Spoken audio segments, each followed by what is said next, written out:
SuperTalk Mississippi media production. State Treasurer David McRae has put hundreds of millions back into the hands of Mississippi's citizens, expanding the state's affordable college and career savings program and also returning record amounts of unclaimed money. Check out how Treasurer David McRae's office can help you, your business, or your organization. Treasury.ms.gov. Oh, yeah. Good morning, Mississippi. Everything gonna be all right this morning. Mornings with Richard Cross. Oh, yeah. Here on SuperTalk Mississippi. Woo!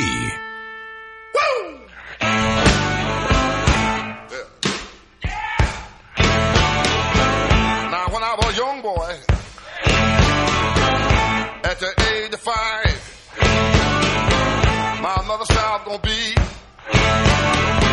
the greatest man alive. Oh, good morning. Scott Sands here in for Richard Cross, the Johnny Carson of Mississippi radio. Didn't Johnny Carson have the deal where he never had to work on a Friday? Was that Letterman? Somebody had that deal. It's a good deal, right? Yeah, the no Fridays is, I would be in on that. If you pay me for them and I don't have to work, right. Yeah. It's a good deal. It's always fun to sit in and be your substitute teacher for the day. We've got a big show ahead today. Including Commander Kirk Lippold. We'll discuss the latest on Israel and Iran, which seems to be the ongoing big story. And there are speculations that this weekend President Trump may choose to get involved with our military and perhaps use bunker busters.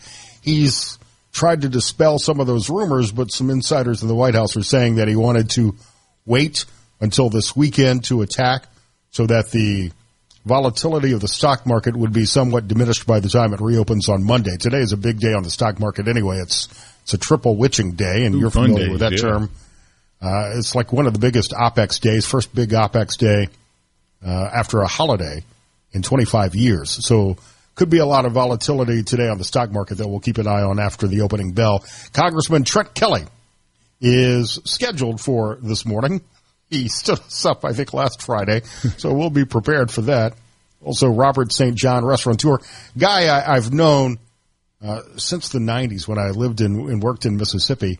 Good friend of mine at the time, and I've been trying to get Robert on since I started filling in here on SuperTalk Mississippi, but he is a world traveler and a very busy man. We finally were able to get that to work out, so Robert will join us later this morning. We'll talk about some restaurant industry news, the seafood labeling bill, cost of labor and food, and the cost of going out to eat just continues to go up at restaurants everywhere. And Michel Pollino also this morning on Hollywood.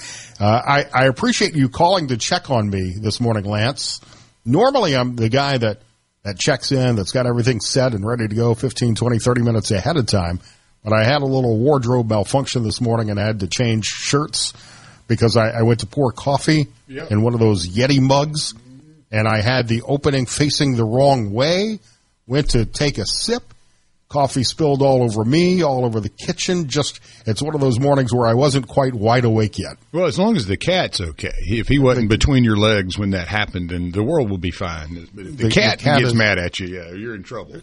Tiger's feeling a little feisty this morning. He is now resting comfortably beside me on the studio desk. But that's his perch, huh? It is his perch. He sees everything that's happening.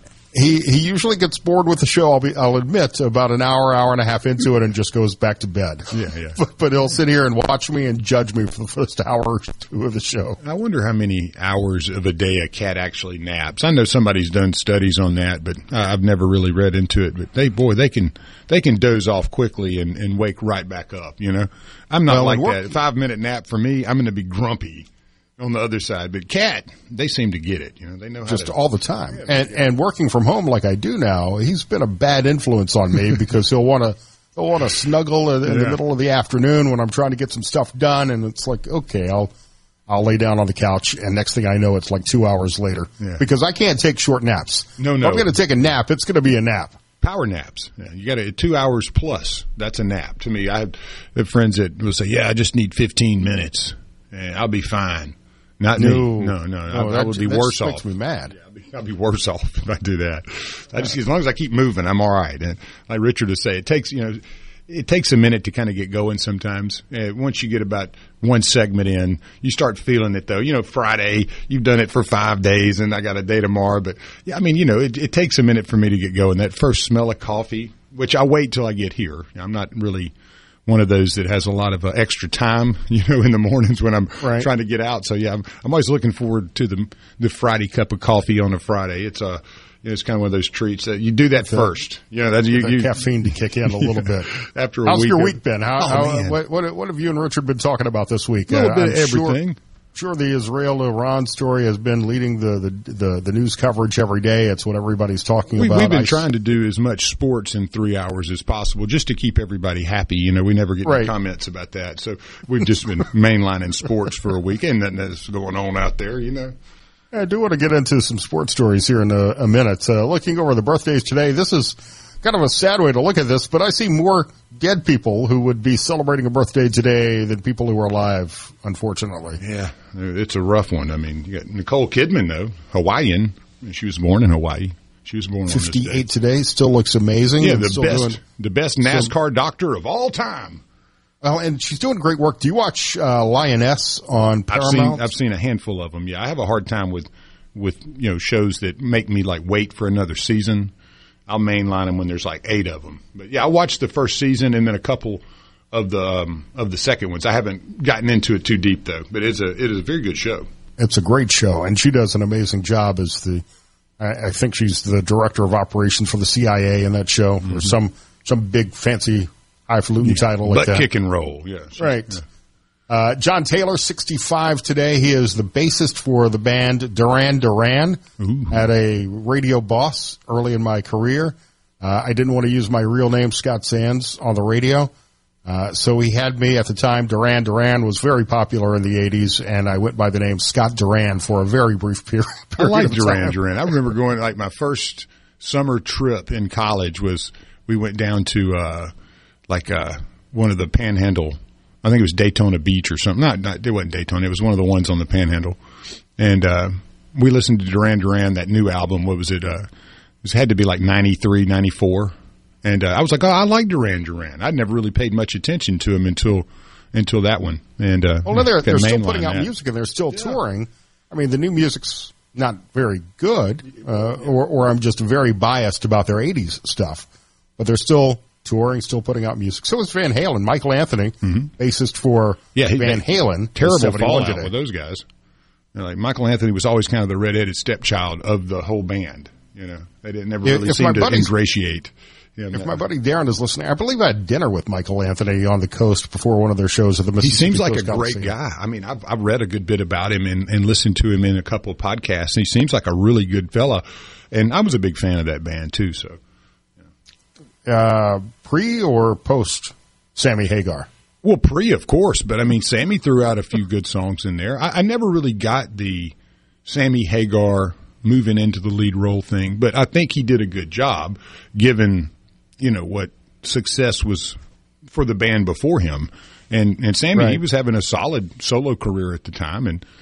But yeah, I never really got into him as much after Hagar, you know? But I like Sammy their music. Hagar was a great replacement in a band that was so high profile at the time. That's what I'm saying. He did a great job. And wasn't there somebody else? Didn't somebody replace Sammy? Was it Gary Sercioni from Extreme or something like that? Or am I thinking of a different band? Or was that Journey maybe? I don't know, man. That's a good one, though, because once I kind of lost interest a little bit after album 2, you know, with Sammy Hagar. I can't remember the order chronologically of those, but yeah, it wasn't my favorite, but yeah. I still listen. Brian Wilson's birthday was today. He passed away. Would have been 83. Yeah, it would have been 83 today. Lionel Richie, too. What a boss, man. Come on. That guy printed money. Songs. Yeah, he printed money making songs. He's kind of like... And has spent most of it on plastic surgery to be on American Idol or The Voice or one of those shows. I mean, it's quite obvious that Lionel Richie has had some work done. When you have that glassy kind of look, you know, like a balloon that's fully blown up, and you may explode if anybody brushes up against you with, like, you know, some stubble. That's when you know. Lionel Richie had the consummate 80s album covers too, where he was always wearing a sweater with that relaxed pose, laid down, like, come here, baby. Yeah, hey, I'm Lionel Richie. Hey, one of the things I really liked about Duran Duran, kind of going backwards, was that they tried to write and and record an album down in the Caribbean at Montserrat at the Air Studios, but got down there and the space and the quiet and calm. What was his name? Rhodes, the lead singer. He's like, yes, it kind of zapped our brains a little bit. We had to get back to the traffic, and so they had to go back to London to finish the album. Because it just, they couldn't get it together. They weren't able to really focus, and they were used to noise and everything. And they got down there like, this is too calm, man. We need our type of music. We need a bunch of chaos. And so they were able to get a little bit done there. But I love the Air Studios story down there. Was it Under the Volcano? What a great story. But one of the interesting bands not being able to focus. Yeah, one of the interesting bands that actually went there. Very few weren't able to get it done there because it was such a cool place. But they were one of the ones that said, "This is just too nice. We're not used to this." Also, would have been celebrating birthdays today. John Mahoney, who was Frasier's dad on Frasier. Danny Aiello, who had one of my favorite lines in Godfather Part 2. Michael Corleone says hello. Yeah, during that hit. Yeah, Martin Landau from Mission Impossible. He was the OG in 95. And also today, Anne Murray is 80. Her 1970 song, which I hope you don't find today, Snowbird. Made her the first quite a few of those over to have a track in the U.S. We'll look at some of the sports stories today in history and more as we get going today. I'm Scott Sands in for Richard Cross on Super Talk Mississippi.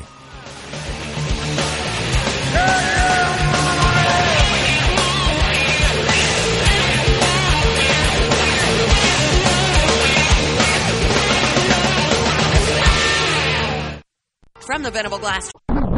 Waking up Mississippi. From South Haven to Scuba. It's Mornings with Richard Cross on Super Talk Mississippi.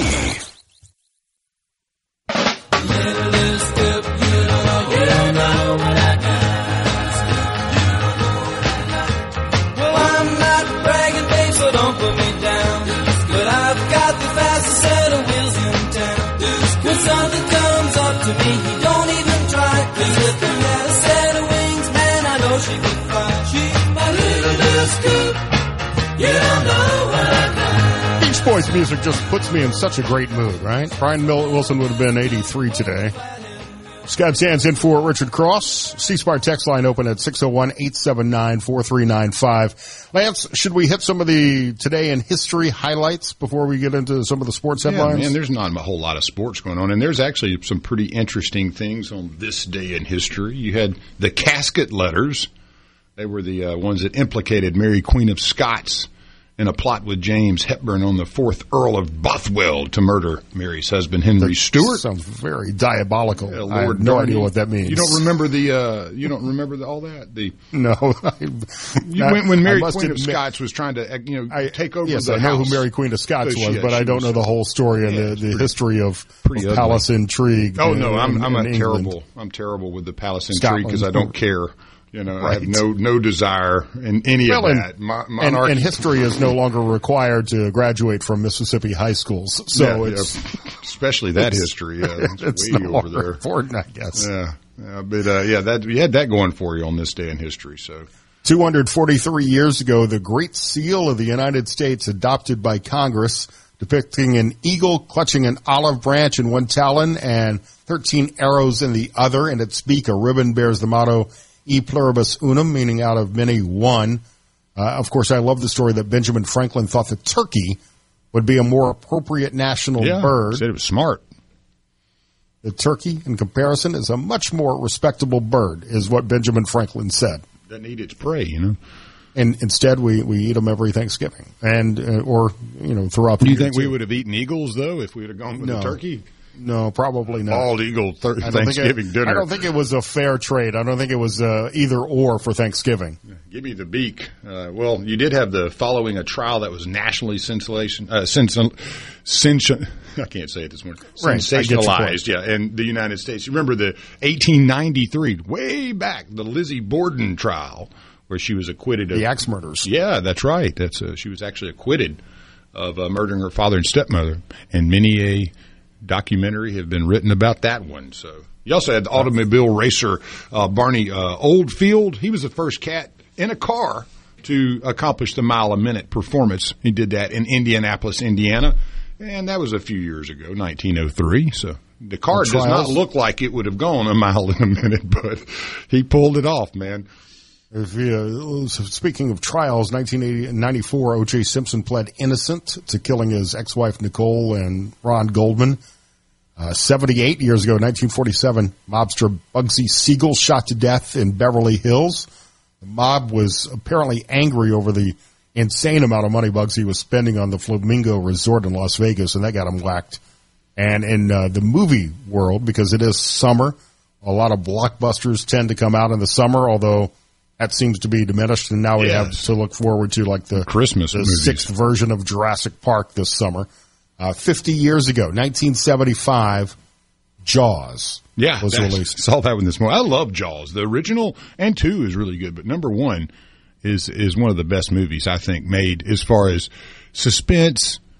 Great scenery. It's not you get some of the rough-hewn nature of that age of movie going and movie creation. Everything's not perfect. People aren't so made up. It looks real. It doesn't, you don't get to feel that you're not in, Amityville or whatever, on the island. You feel like you're there and you kind of get pulled into that story. And how many people were scared of sharks after that? Goodness gracious. How many people are still scared of sharks because of that movie? Especially now with everybody has cell phones. I don't know if you've seen, like on social media the last couple of days, there's been all sorts of videos of sharks off the coast of Pensacola and Gulf Shores. They're always working. Yeah, they're always there. I mean, we're in their world, but to see them inches and feet from the shoreline. Well, I mean, look, people are sitting out around. Yes, people are sitting out getting cooked like a turkey in the sun, getting golden brown, and then you go get in the water and that smell of cooked meat gets in the water, and all of a sudden the shark shows up. Doesn't surprise me. They're pretty smart. Yeah, there's a big old chunk of cooked meat over there. Let's go try it out. It's looking pretty good now. Right about now. Things perfectly cooked. Let's go. Jaws was the first real summer blockbuster to be released, and then no one went to the beach. Film and movie history that year, $260 million. Star Wars came out 2 years later and beat it, and of course many films have beaten it since then. 45 years ago, one of my favorites, 1980, The Blues Brothers was released. We're on a mission from God. Yes, I love that movie, man. I've probably seen it 50 times too. Great one-liners all throughout that movie, and great music too. I love with Bo Diddley. As he plays it's like, you see some of the cameos. One of my favorite cameos of all time is Bo Diddley in the Christmas, Trading Places. I love those little cameo type things. And Blues Brothers, they're all over it. I mean, there's just cameos everywhere. It's like, who's that? Oh my God, that's a famous guy. But what a cool movie. Those two dudes, Aykroyd and Belushi. Belushi gone too soon, man. Still quote so many lines from that film. Oh, it's great. 7 years ago, 2018, the first season of Yellowstone premiered.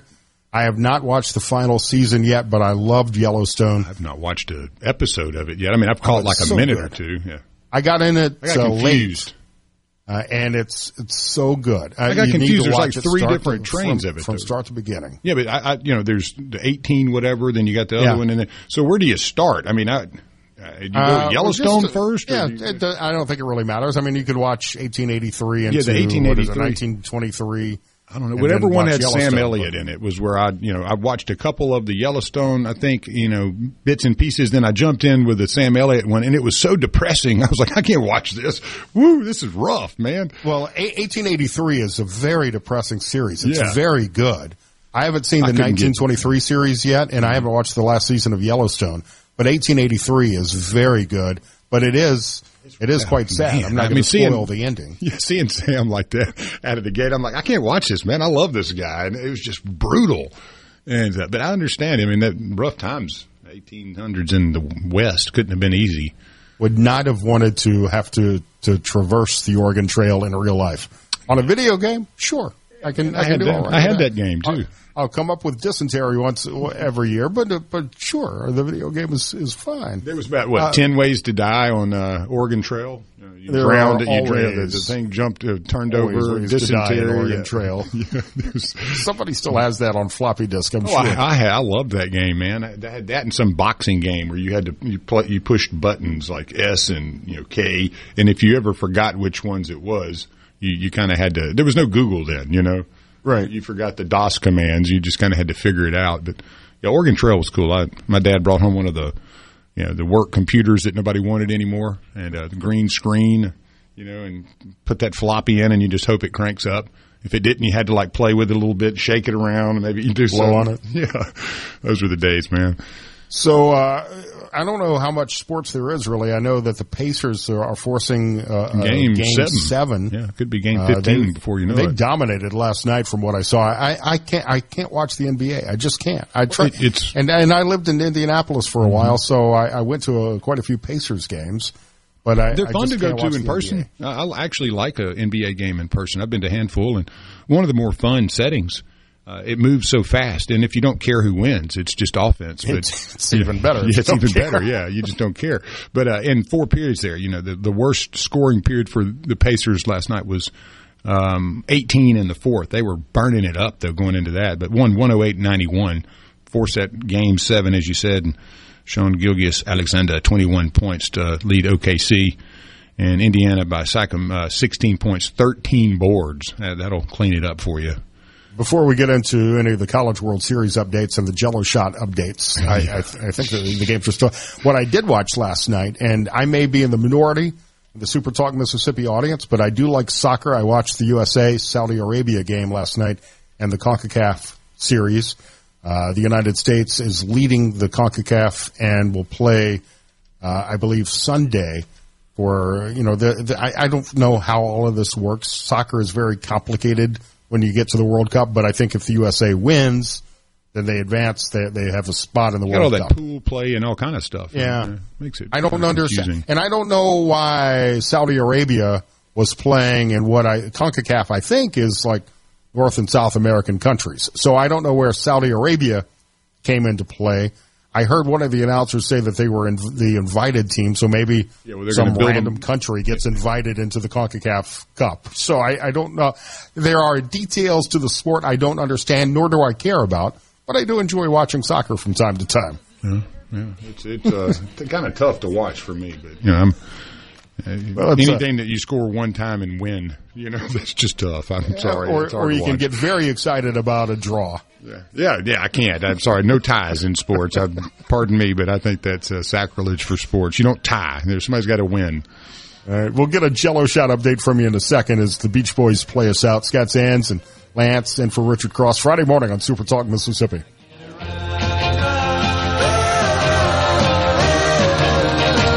Round, get around, I get around, yeah, get around, round, round, I get around, get around, round, round, I get around, get around, round, round, I get around, get around, round, round, I get around, get around, round, round, I get around, get around, round, round, I get around, get around, round, round, I get around. Want to know what's happening in Mississippi politics? Yes. You're in the right place. Mornings with Richard Cross on Super Talk, Mississippi.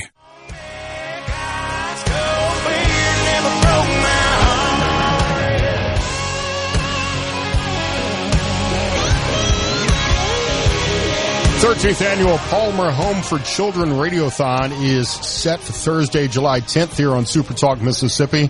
Every year there are children across the state that need a loving home, and many times these kids are caught in unimaginable circumstances, and that's why we need your help. You'll learn how the Palmer Home for Children serves vulnerable kids. It's a faith-based organization that doesn't take government money, so we really need your help. 13th annual Palmer Home for Children Radiothon, July 10th, right here on Super Talk, Mississippi. Proud to be on a radio station and a radio network that cares so much for the community. Scott Sands in for Richard Cross with Lance. I need the Jello shot update, Lance. I haven't seen that on Twitter for a couple of days. Well, I got you covered here. First and foremost, since we're going into our little sports segment, we got to thank British biochemist Frederick Gowland Hopkins. He won a share of the Nobel Prize way back in 1929, for physiology or medicine for his discovery of vitamins. So all those vitamins that these guys are taking to be able to hit all the bombs and do all the stuff that make us tune in. Thank you, Mr. Hopkins, for the vitamins. And that gets us over to the Rocco's 2025 Jello Shot Challenge at $5 a pop. Well, obviously, LSU is the leader. Now, the board has not been updated. By like 20,000. Yeah. I mean, it's not even. It's out of control. The board really hasn't been updated since yesterday, but we'll go with what is showing on Rocco's official Jello Shot Challenge. The tailgate here is Arizona. They finished at 1761. Guys, you got to do better than that if you come back. All right, that's terrible. Actually, UCLA at 1486. I guess they were studying instead of watching baseball and having fun. Yeah, so 14. Did like 3 people make it to the series? Something happened. That's embarrassing. The AD must have embarrassing number of Jello shots. 1486. Yeah, for the time you were there, that's all you were able to accomplish. 1761 for Arizona. They finished in the second to last spot. And Oregon State, again, I mean, come on, West Coast, 1959. That's all that you were able to muster. You were there longer and should have done better. Now, I will say this, Murray State, they showed up pretty well. Almost, got to the 10,000 mark, 8,053. So that's where they finish. That's more Jello shots than they have students, I should point out. Louisville, again, a pretty paltry showing here for a team that's been there as much as they have. 2008. That's all they were able to muster. Arkansas showed up pretty well, though, 8,659. That's still a little light in the loafers, I would say. And Coastal Carolina, they still have a couple more days to go, so they may find their way to the 10,000 mark, but they're at 6,562 as of the latest publishing. But then we go to LSU with a couple of games to go and a whole Friday of drinking. They're at 23,651. I would imagine that's probably closer to 30,000 now today if Rocco's was going to update that. So in order to break their record, I think they're going to have to buy in about another 35,000 shots between today till the end of the tournament, which could be Sunday. So LSU, if you're going to win the shot challenge, you better tighten it up and show them what it's all about to be from the Bayou. So is the tournament over Sunday? Who's still alive? Saturday, Sunday. You got LSU and Coastal Carolina. They were going to kick off this thing here on Saturday, and that's a 6 p.m. Central Standard Time. So that's they kind of confuse you a bit here over the last week with where and when and all that, but. Now that we're in the finals, the published times are going to be Central Time. And so number 13 seed Coastal going up against number 6 seed LSU. That will be a 6 o'clock game on Saturday. Then if they can, whoever wins number 1, if they can pull off number 2, Sunday will be the end of it. That'll be a 1:30 first pitch time. And then if game 3 is necessary, that will be on Monday at 6:30 Central Time. So that's an if necessary game. So that extra day, though, if LSU really wants to beat they may need that third day. Yeah, they want to set the record. They may need a Monday in here. So don't be surprised if Coastal takes one, just so LSU can stick around an extra day and get a few more Jello shots under the belt. So am I wrong in saying that Coastal Carolina is really the Cinderella story of the series? No, they're not a Cinderella. They're a solid program. Been around. Very, very good baseball team. The coach that retired, Gilmore, was kind of a legend. He stepped down after last year. New coach, been with him for a while. He knows what he's doing, and they're very good, man. I mean, if there's a team that could match up with LSU in a 2-game series with the best going against the best, Anderson against Morrison should be a heck of a showdown. Morrison is the kid that really kind of led Coastal all season. I think he had a Tommy John year. He's 6'8". He's not the most overpowering guy, but when you're 6'8" and you throw at a downward angle, it does a lot to the eyes in baseball, to the hitter, and he's extremely effective. So he's a big righty, and he pitched extremely well in his last outing. So I would imagine he'll be juiced and ready to go on his vitamins. And we'll have LSU will likely throw Anderson, who threw 7 innings his last outing and was really pretty much just unhittable. He's a lefty. He'll be a first-rounder and a kid that, was just really had a great season. So those two heading against each other, I would imagine, would be a fairly low-scoring game in the Saturday 6 o'clock game. You get to the number 2s. Both of them had 2s and 3s, and LSU's pitching staff's a little bit deeper. But if you look at what Jared Bear Jones has been doing, the first baseman for LSU, he had a horrible start to the tournament. He ended up having a 5-strikeout game. Coach Jay Johnson pulls him aside, gives him some batting lessons, says, hey, man, let's wait for that ball to get a little deeper into your stance. Let's quit trying to pull everything. And they worked and worked and worked that day and the next morning. And Jared Jones has only done, all he's done since then is he had an error where he missed a ball at first base, and it looked like Arkansas was going to win the game because of it. Well, no, he comes in and hits a home run, gets him a little closer, and then gets the game-winning hit in the ninth on a walk-off, put Arkansas back to Fayetteville, and LSU advances. So when you have a hero in the making, be careful, watch out. There's always that guy that you got to be careful with in baseball in the College World Series. Ole Miss had Tim Elko, and everybody has that guy. And I would say right now, Jared Jones may be that wild card if he plays as he has the last couple games. That he may be that difference maker in the difference between Coastal and LSU. Both great teams, and I'm very excited about this series. So what I'm hearing from you, Lance, and this is what I take out of that conversation, is that I should bet LSU money line and the under for tomorrow. I would, if the under is, I would say anything under 6. I would be surprised if either team were able to muster against their starting pitching and the bullpen being rested. What you really wanted to see was Coastal win, cleanly and have a couple of days off. You wanted to see LSU win cleanly and have a couple of days off so that they were facing ones and everybody was rested. I think that'll make for a very good final. But, yeah, I don't think the first game is going to be very high scoring. Coastal hits the ball very well.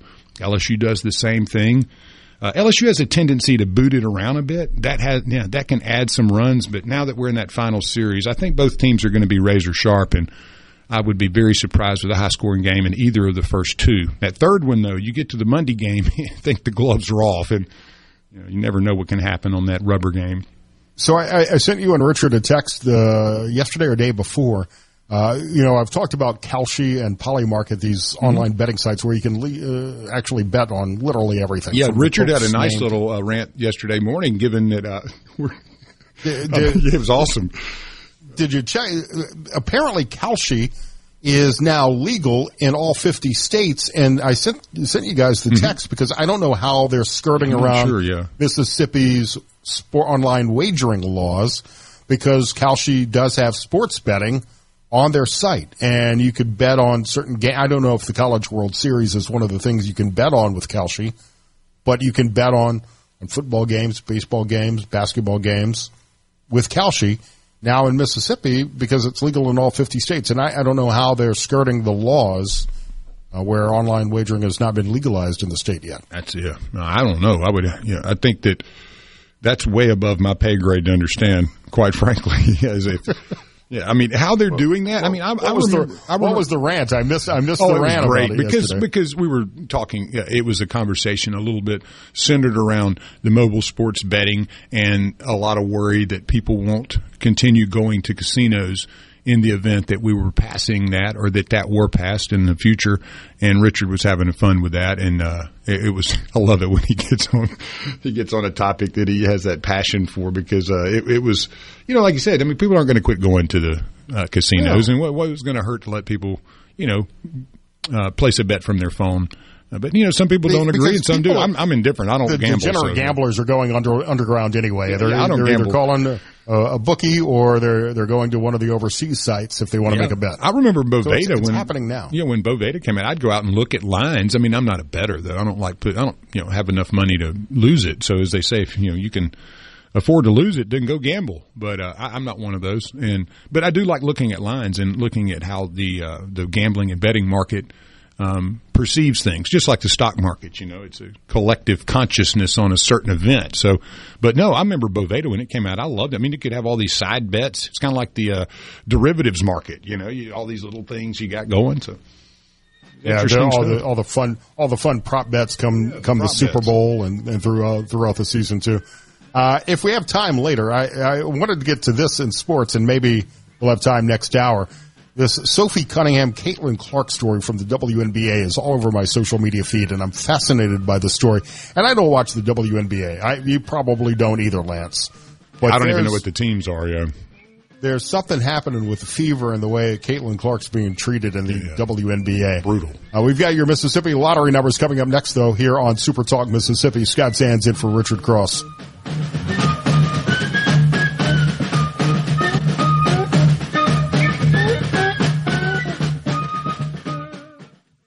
From the Venable Glass.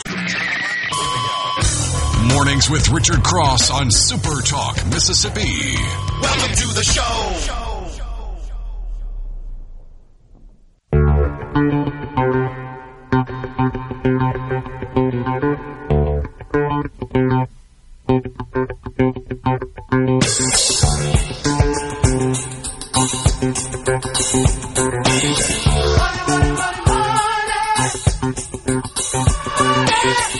Jackpots are growing. The winners in the last drawings for Lotto America and the Powerball. Your Mississippi lottery numbers this morning. The next drawing in Lotto America is tomorrow night for $2.25 million.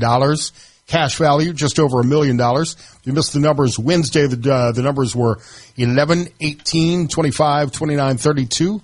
Starball 9 and the bonus multiplier 3. In the Powerball, no jackpot winner there either Wednesday night. Drawing tomorrow night, $118 million. Cash value, about $53.5 million. Wednesday night numbers, 23, 29, 50, 64, 67. Powerball 11, and the Power Play multiplier was 2. Again, the drawings are tomorrow night for both Powerball and Lotto America. The jackpot numbers grow, and the Powerball getting over $100 million, which is great. Yeah, you'll start laying out some cash at $300 million, right? About there, right around $300, $400 million is where I start to put the lottery pool together with the guys from the cigar shop. I love it. The double play numbers from Wednesday, June 18th, 13, 15, 17, 36, 66, Powerball of 10, and look out tonight, Friday, June 20th, $302 million for the Mega Millions jackpot. Nobody's won it yet, so get your tickets. Estimated cash value, $136 million. The numbers from Tuesday, seems like 2 months ago. 16, 23, 39, 46, 55, Mega Ball of 12. Has been a long week, hasn't it? Mississippi Match 5, no jackpot winner there.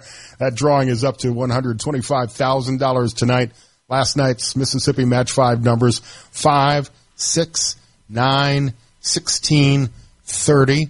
Another race is won. Yesterday's NASCAR Powerball playoff drawing saw 3 players from Pearl, Greenwood, and Meridian each win $2,000 and a chance to compete in the National NASCAR Powerball playoff for $1 million.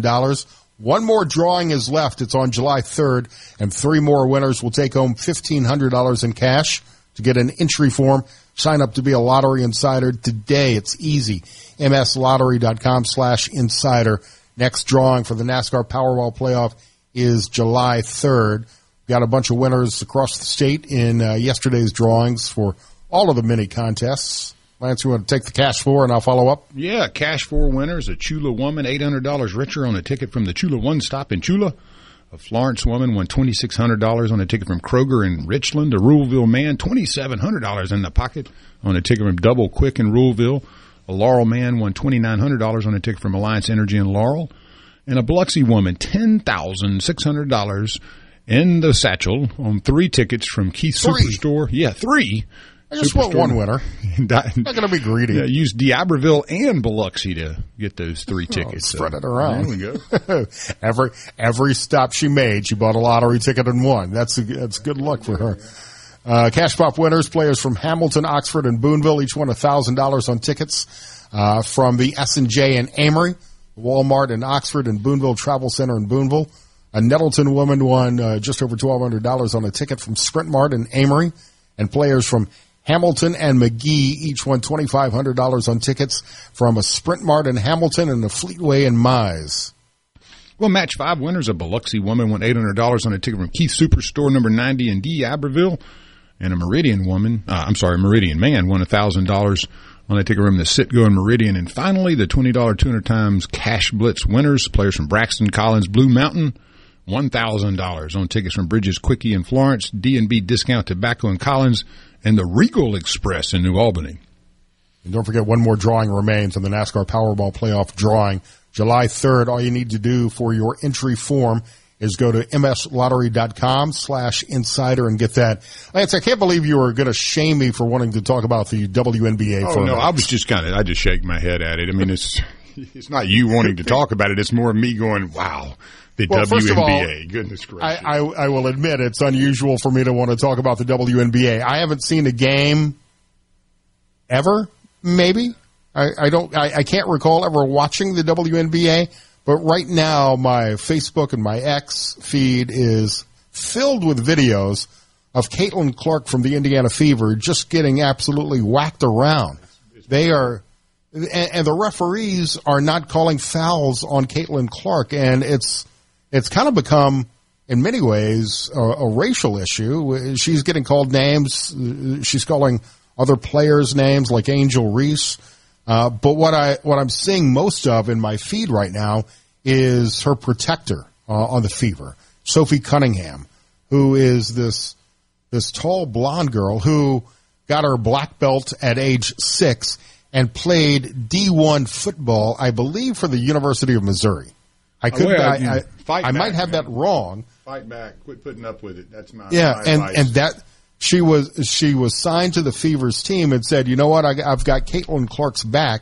And after Caitlin Clark was slapped in the face and pushed to the ground, there'll be some teeth missing on the next girl. I can assure you that. It'd be an elbow in somebody's mouth. And if I have to sit out for a week, so be it. You know, Sophie Cunningham just ripped this girl down to the ground going up for a layup.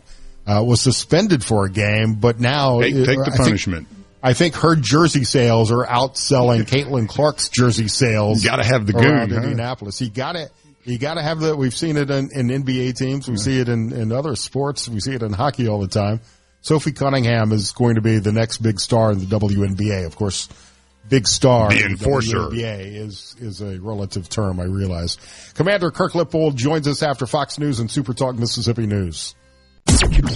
The views and opinions expressed by the hosts, guests, and callers on this show are not the opinions of TeleSouth Communications, its management, or advertisers. Find out what's happening across your state. Mornings with Richard Cross on SuperTalk Mississippi.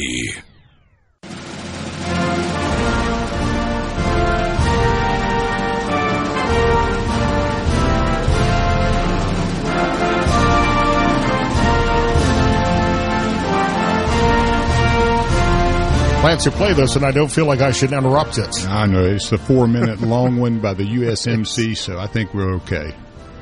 But you can listen as long as you want. Mornings with Richard Cross, brought to you by MWG Employer Services. Running a business is tough, and if you're struggling with HR benefits and payroll, you're not alone. That's where MWG Employer Services comes in. They can provide a full range of employer services and a custom plan that fits you. Call today at 601-206-7966. or go to mwgemployerservices.com. I'm Scott Sands, in for Richard Cross this morning on SuperTalk Mississippi. C-Spire text line is open, 601-879-4395. And we're joined now by Commander Kirk Lippold, retired U.S. Navy, former commander of the USS Cole, and former member of the Office of the Chief of Naval Ops in International Strategy. Commander, it's great to have you back on. It's been a long time. You and I have been talking on my show and my podcast. You're new to the people of SuperTalk Mississippi. Tell us about your career to start. Well, thank you, Scott. It's great to be back on again. My career started when I grew up in Carson City, went to the Naval Academy, graduated in 1981, and started serving on Navy ships, tank landing ship, and from there it was on to guided missile cruisers and destroyers that culminated in my taking command of USS Cole. And I had been in command 15 months when we pulled into this little port called Aden, Yemen. Unfortunately, the intelligence community didn't know that Al-Qaeda had been there for a year, had attempted an attack on another ship that had failed and went undetected.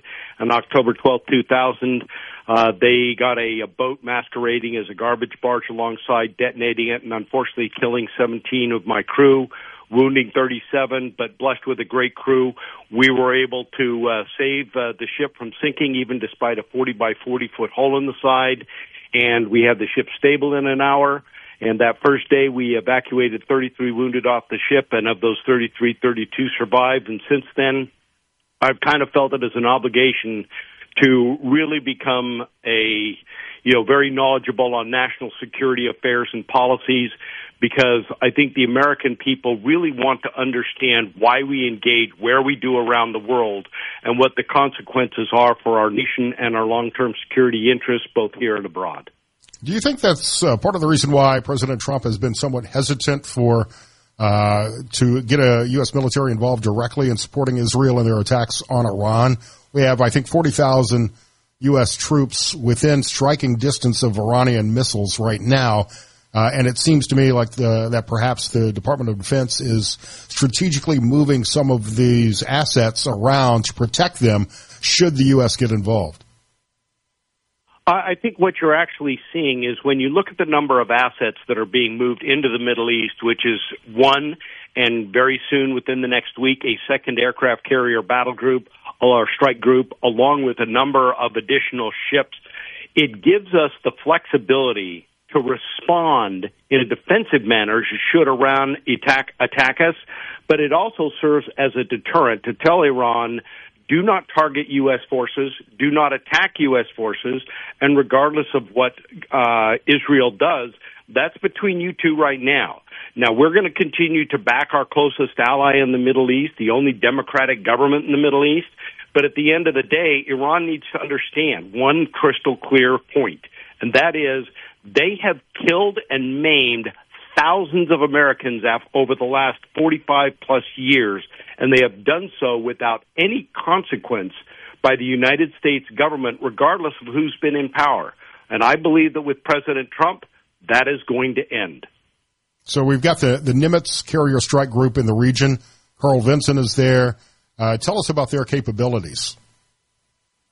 What their capability is with the air wing and also with the ships that are attached to each of those strike groups, as well as submarines and the oilers that help support and supply them, is that gives us the ability that, if required, we can project power inland and on the sea to ensure that if we needed to lock Iran down and make sure that they can't block the Strait of Hormuz, which is the lifeline for oil for a lot of the world to make the economies of the world run, that we have the ability to do that we have the ability to act in a defensive manner to protect not only our national security interests, but the interests of our allies and other countries in the region to ensure that the world's economies are not affected, because that's the Navy's job, to ensure that those sea lanes of communication remain open despite a government like Iran, who in a desperate measure may attempt to block the Strait of Hormuz and the flow of oil. I had the honor of being embedded with the George H.W. Bush carrier crew for a week on a training mission, and the superiority of the seas of these carrier groups and an aircraft carrier being able to forward deploy so much aircraft and air power really gives the United States such an advantage should a conflict, should the U.S. get involved. It's an amazing capability that we have enjoyed for years. Unfortunately, we are also watching with their shipbuilding capabilities. China has now got 2 aircraft carriers, and they're going to continue to gain operational experience and expertise, and they are going to begin to rival us within the next 20 to 30 years, if not sooner, in their ability to project power in the same way we do. So we may have the capability, but it is going to take continued investments, and especially when the United States has allowed its shipbuilding capabilities to atrophy over the last 20 to 30 years. It is time to turn that around and get these young men and women who decide not to go to college and want to get into the trades. Let me tell you, the shipbuilding industry is waiting for you, because we're going to need you in order to keep our ships safe and be able to, for the Navy to project power around the world. And President Trump has been proactive in his first 150 days in trying to strengthen the U.S. Navy. We've got Ingalls Shipbuilding and Pascagoula shipbuilders on the Gulf Coast and in the state of Mississippi. Senator Roger Wicker is spearheading that charge as well. So it's great for the economy of the state of Mississippi to see a renewed interest in rebuilding the U.S. Navy. Absolutely. I mean, I've got a personal attachment to Ingalls and Pascagoula, because that's where USS Cole was not only built and then subsequently she commissioned into the Navy, but when she was attacked, she went back to Pascagoula to be repaired, and USS Cole is still out there today defending freedom because of the great work of the shipyard at Ingalls and the Pascagoula workforce that did a superb job in rebuilding her, and she's going to continue to serve well into the 21st century here. We're talking to Commander Kirk Lippold here on SuperTalk Mississippi. Commander, it seems like the biggest asset that the United States could provide Israel in striking Iran, and certainly a nuclear weapon for Iran obtaining a nuclear weapon would be a threat both to U.S. interests and obviously Israel, is this bunker buster, the MOP. But there's been some speculation that perhaps we're not able to strike Fordo, the nuclear plant that is enriching uranium, with this MOP. It may not be able to do the job. Are you familiar with this weapon at all? And can you tell us how it could be delivered and whether or not it might be effective? Well, I believe that it would be effective because you have to remember Fordow is buried an estimated 300 to 500 feet underground, depending on the facilities. Iran has literally spent years investing in that facility to harden it. But, we can take out some of the, in a facility like that, the other approach is take out the access points, take out the ventilation, take out the power. But the facility could still continue to run in ways that we may not be aware of or know because intelligence is never perfect. When you do the massive ordnance penetrator, it can only be delivered by the B-2 bomber out of either Whiteman Air Force Base in Missouri or when we've pre-staged it around the world, say, for example, the United Kingdom or Diego Garcia. My guess is right now that those aircraft have been identified. The weapons themselves have been are staged, if not actually uploaded into the aircraft. The crews are conducting training missions on how to go in and out.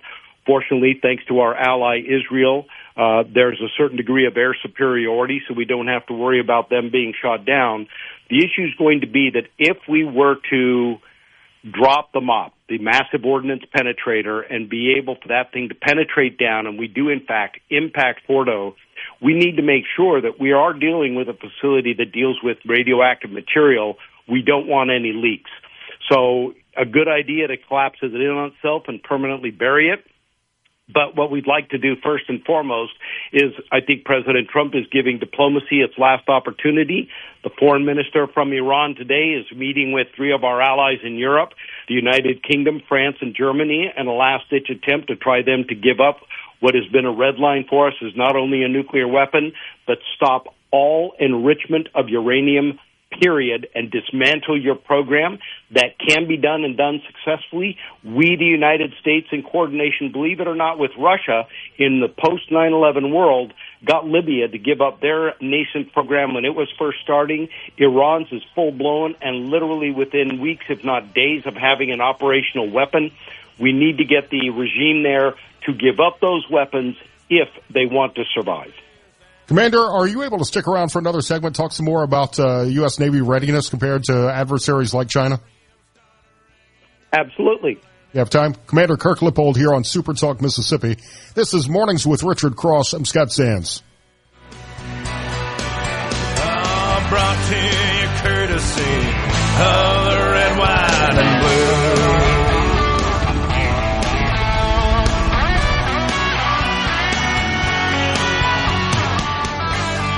From the Venable Glass Traffic. From the White House to your hometown, this is where you find out what's happening.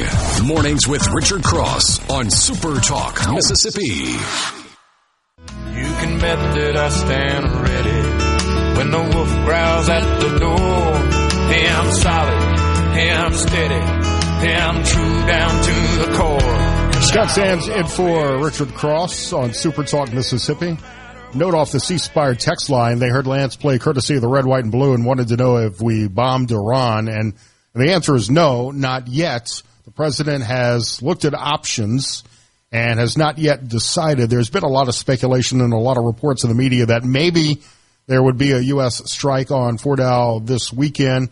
One of the stories, I believe the Wall Street Journal, said that the president wanted to allow time for the stock markets to calm down after action was taken, because there's obviously going to be a lot of volatility. Commander Kirk Lippold is joining me now, kirklippold.com, former commander of the USS Cole. Commander, how likely is it that the U.S. will strike? Maybe not this weekend, but if more time passes and Iran doesn't come to the table, does that increase the likelihood that the U.S. will actually join Israel in striking Iran? Well, I think, Scott, like all of our listeners, we want to give diplomacy every opportunity to work. But if there's one thing President Trump has done is that he knows how to draw a line. He will wait till the last minute, and then he will make the decision. And if Iran says that, A, they're not going to give up their nuclear weapons program, they're not going to give up their enrichment in pursuit of that program, and they're going to continue to wage war throughout the Middle East, killing and maiming people, then the United States has no choice in our national security interest but to strike and ensure that their nuclear program is taken off the table and no longer threatens the world. How prepared are we for the potential of Iranian asymmetric attacks, cyber attacks, proxy attacks by groups like the Houthis? Is that the most likely reaction and response from Iran? I think that's a great question, and I think that, quite frankly, Scott, I don't think we know. We unfortunately had a previous administration that allowed millions of undocumented immigrants, including those from the Middle East and China, to come into this country. We don't know where they are. We don't know what they're doing. We don't know if they have hostile intentions. We don't know if they've been given any kind of intelligence and support to be able to know whether to conduct those types of terrorist or asymmetric attacks that you talked about. So, quite frankly, I think the American people, if we decide to attack, we're going to live with the consequences of it, and we're going to have to be vigilant. But we also need to understand, if we do not stop Iran in their nuclear program today, the dangers, given they're coupling it with their ballistic missile program, endangers the Middle East, then Europe, and then they will eventually get the capability, just like North Korea does, to reach the United States itself. Given that their regime has chanted constantly, death to Israel, death to America, they will kill Americans again. It won't be the first time. They will just be able to do it with a larger weapon and with more lethality than we could ever imagine. So the program has to be stopped.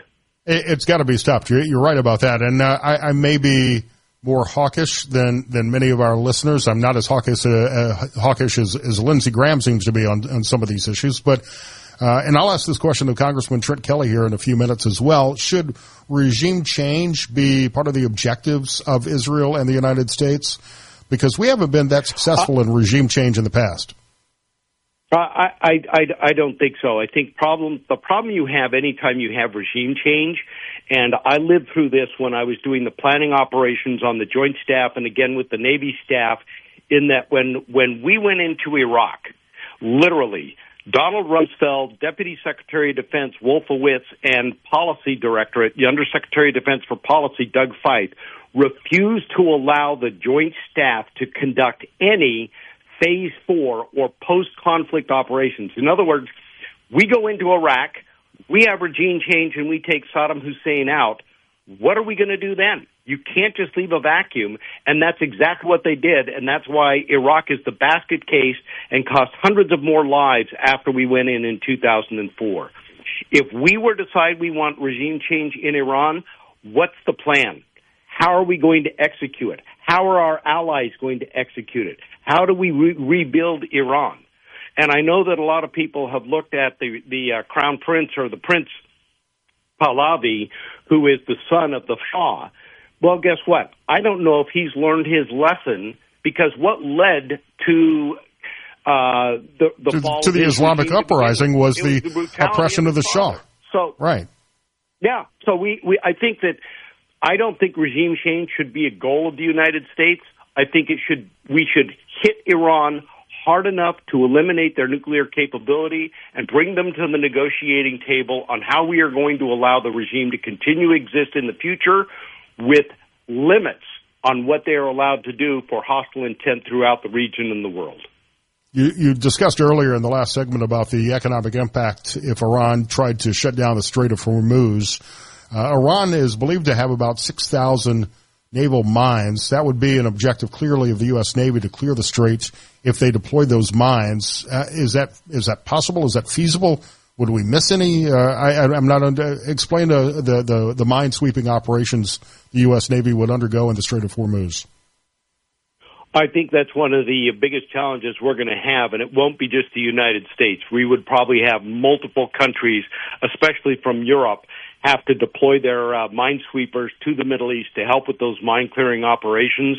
I think the main thing that we can hope for at this point is that if Iran were to begin to make moves, and we would obviously have to rely on overhead imagery and satellites and intel to tell us whether they are moving those mines out of their storage facilities and getting them uploaded onto ships to be able to mine the Strait of Hormuz, we would need to take preemptive and decisive action to eliminate that threat ashore before they ever even have the opportunity to deploy them. We're talking to Commander Kirk Lippold. Commander, you also mentioned in the last segment about the U.S. Navy's readiness compared to some of our adversaries like China. President Trump has ordered more shipbuilding. How quickly do we need to match China's People's Liberation Army Navy strength and modernize and operational capability of our Navy compared to theirs? I think we have a technological advantage, but they certainly have more ships than we do. Well, this is going to be somewhat mind-boggling for people to comprehend. China's shipbuilding capability is 20 times bigger than the United States of America. That's how bad it's gotten.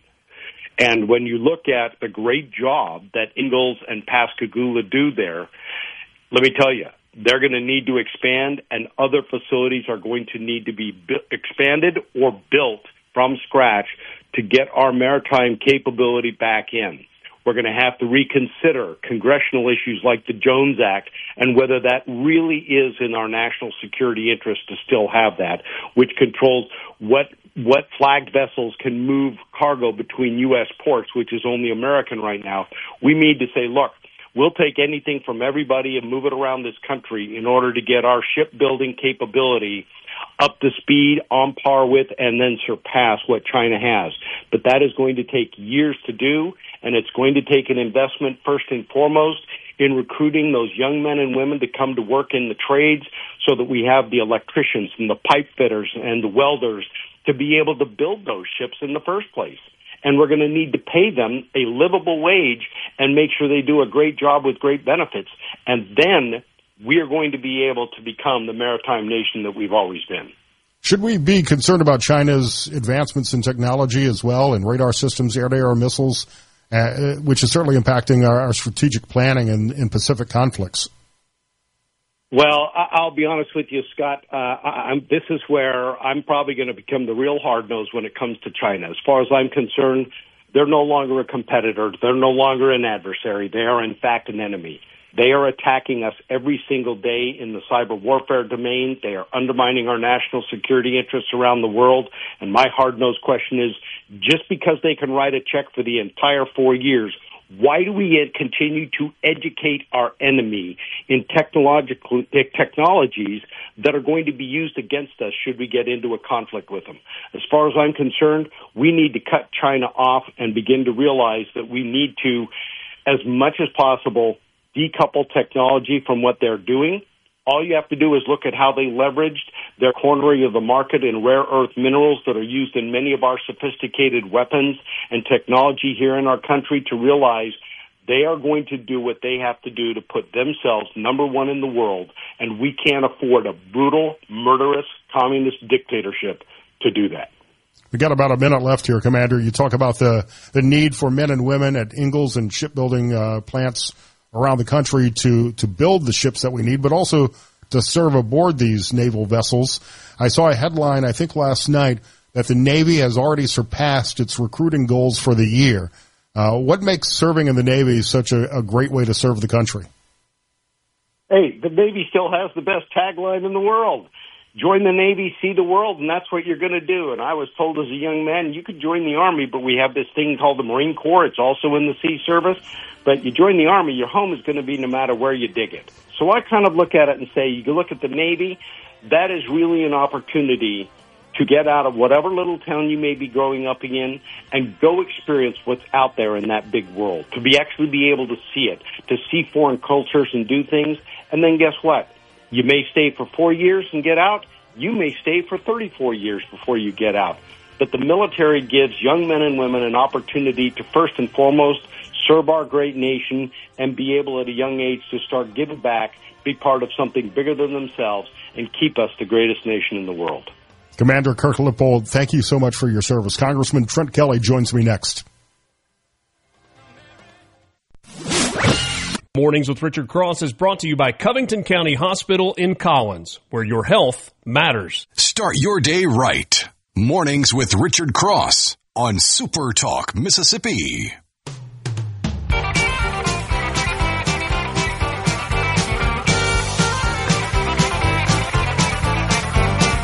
It's Mornings with Richard Cross on SuperTalk, Mississippi, streaming everywhere at supertalk.fm. Scott Sands. We're joined by Congressman Trent Kelly here on SuperTalk, Mississippi. Congressman, it's great to have you on, sir. Good morning, Scott. Always great to be on SuperTalk. We have been talking this hour about Israel's strike against Iran and whether or not the U.S. is going to get involved. As a member of the House Armed Services Committee, what intelligence are you able to share on Iran's development of a nuclear weapon, on their enrichment of uranium. Is this a threat to the U.S. and Israel as Bibi Netanyahu is claiming?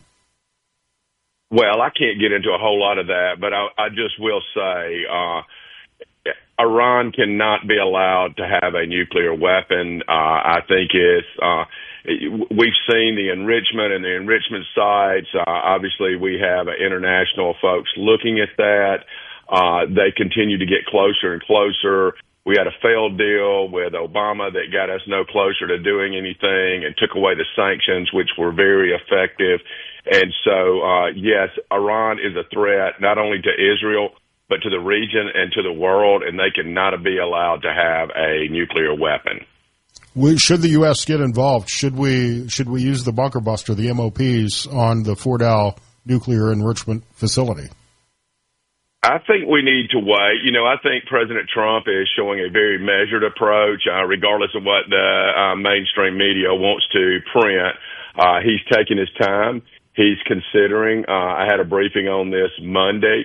I think he's considering all his options. I think he's looking at what's going to be effective and what is not. He's consulting and counseling with the Armed Services Committee, with the Intelligence Committee. So I think it's a measured approach. I think the number one starter is Iran cannot have a nuclear weapon.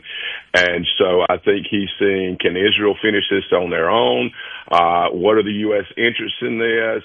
And what is the fallout if we do strike Iran? So I think it's still yet to be seen. I think at the bottom line is I think sanctions and some other things will work. I think there needs to be an international outcry because Iran has been an international supporter of terror. They have done strikes all around the world through their proxies, and so they cannot be allowed to have a nuclear weapon. So I think we just need to play it by ear, sit back, be patient, but we can't wait too late. I think the threat of getting involved could be enough to bring Iran to the table, but they haven't exactly negotiated in good faith over the years anyway, perhaps because the president and the negotiating team that was in place wasn't a strong negotiator, as Donald Trump has been. So that may make a remarkable difference, but we've seen how difficult it's become to negotiate with North Korea after they've developed a nuclear weapon. Yes, listen, these dictators care about one thing, and that is staying in power and suppressing the people to stay in power by any means possible. You've got an 80-something-year-old man who is the Ayatollah there, who is past the normal life expectancy for most people in that region. And so he will do everything he needs to do to try to hold on to power. But I do think there's room for negotiation. But in that region especially, the president is giving him an option to save face. If he chooses not to do that, then we'll have to consider all the options that are available to the United States. There's been some speculation and some talk in mainstream media about invoking the War Powers Act if the president chooses to act. Is that a requirement? Can you explain for everyone the War Powers Act and when that should be used?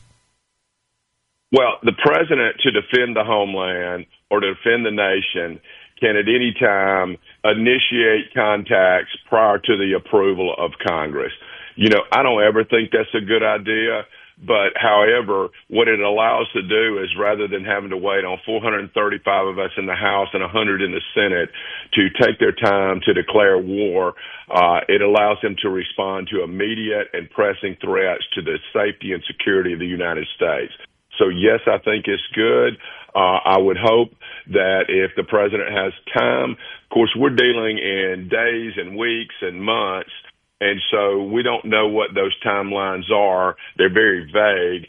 So the president has the right to respond, but I would hope that he would consult with Congress. But if the need presents itself and he doesn't have time, then hopefully Congress would follow suit and not allow Iran to get a nuclear weapon. I'm one of these guys that believes we give a lot. We give too much foreign aid to a lot of countries. Israel is a nation that received, I believe, about $15 billion in the last budget year for military aid. Has that been used effectively? Is the solution to just give them more resources, more money, more military support, and let them finish the job on their own? Well, I think there's a combination. You have to be, there's some Lend-Lease stuff we did in World War II where we gave crews and equipment. We leased those to Britain and in China and other places in World War II. I think there's other options available, but I do not think we need to get in an engagement as the United States unless absolutely necessary and required. I mean, first of all, our safety and security as a nation is most important, but we can't go back to what we just did with endless wars and endless deployments. If we do it, it needs to be quick, it needs to be surgical, and it needs to be over and not a prolonged and protracted event. You served in the National Guard. How concerned are you for our troops serving in bases like Qatar and some of the other bases in the Middle East within striking distance of Iran if their proxies like the Houthis or Hezbollah decided to escalate attacks on U.S. bases in the Middle East? Well, I think they would make a grave mistake to attack U.S. interests and U.S. troops anywhere in the world. They've done that before. They've made attempts to do that before. But they need to understand if you strike United States troops and United States bases, there will be consequences. What they are, they may be economic, they may be military strikes, lots of other things. But I'm very concerned. That's why I think it's important to get them to the negotiation table, which President Trump is trying to do.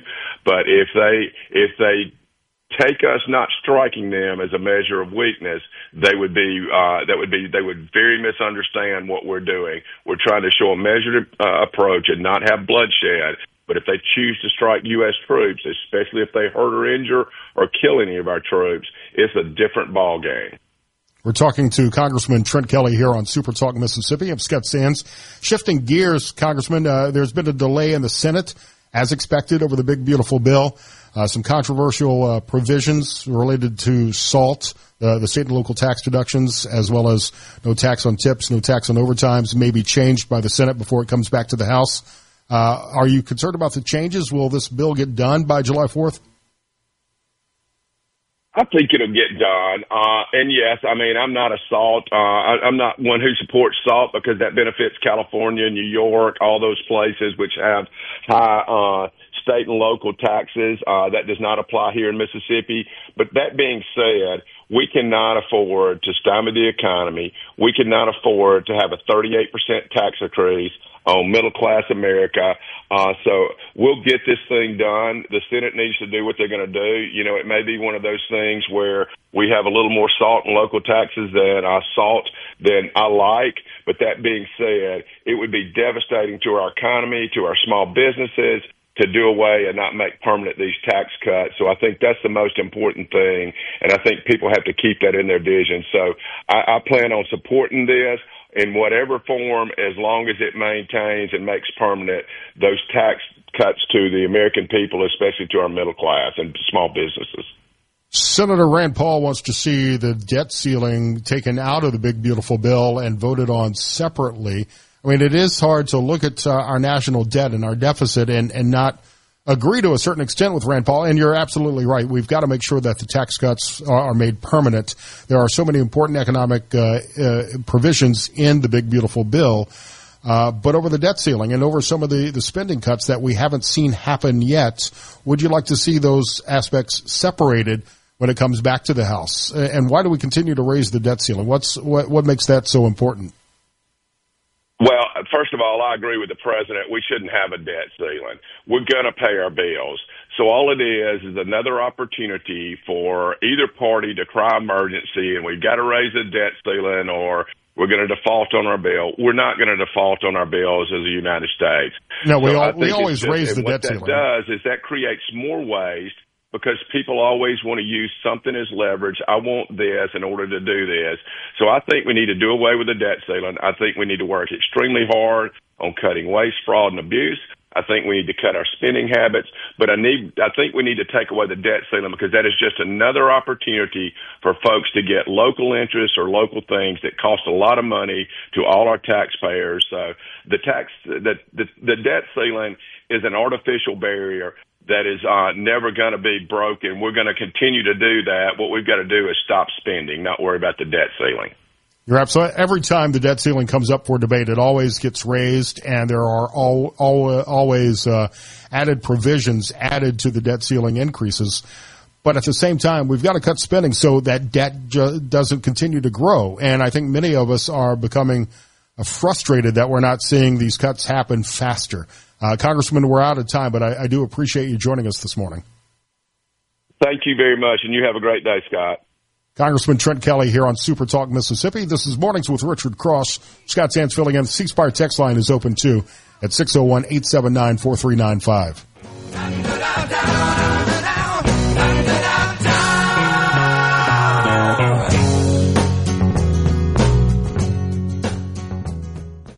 From the Venable Glass Traffic.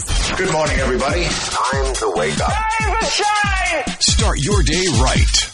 Mornings with Richard Cross on Super Talk Mississippi.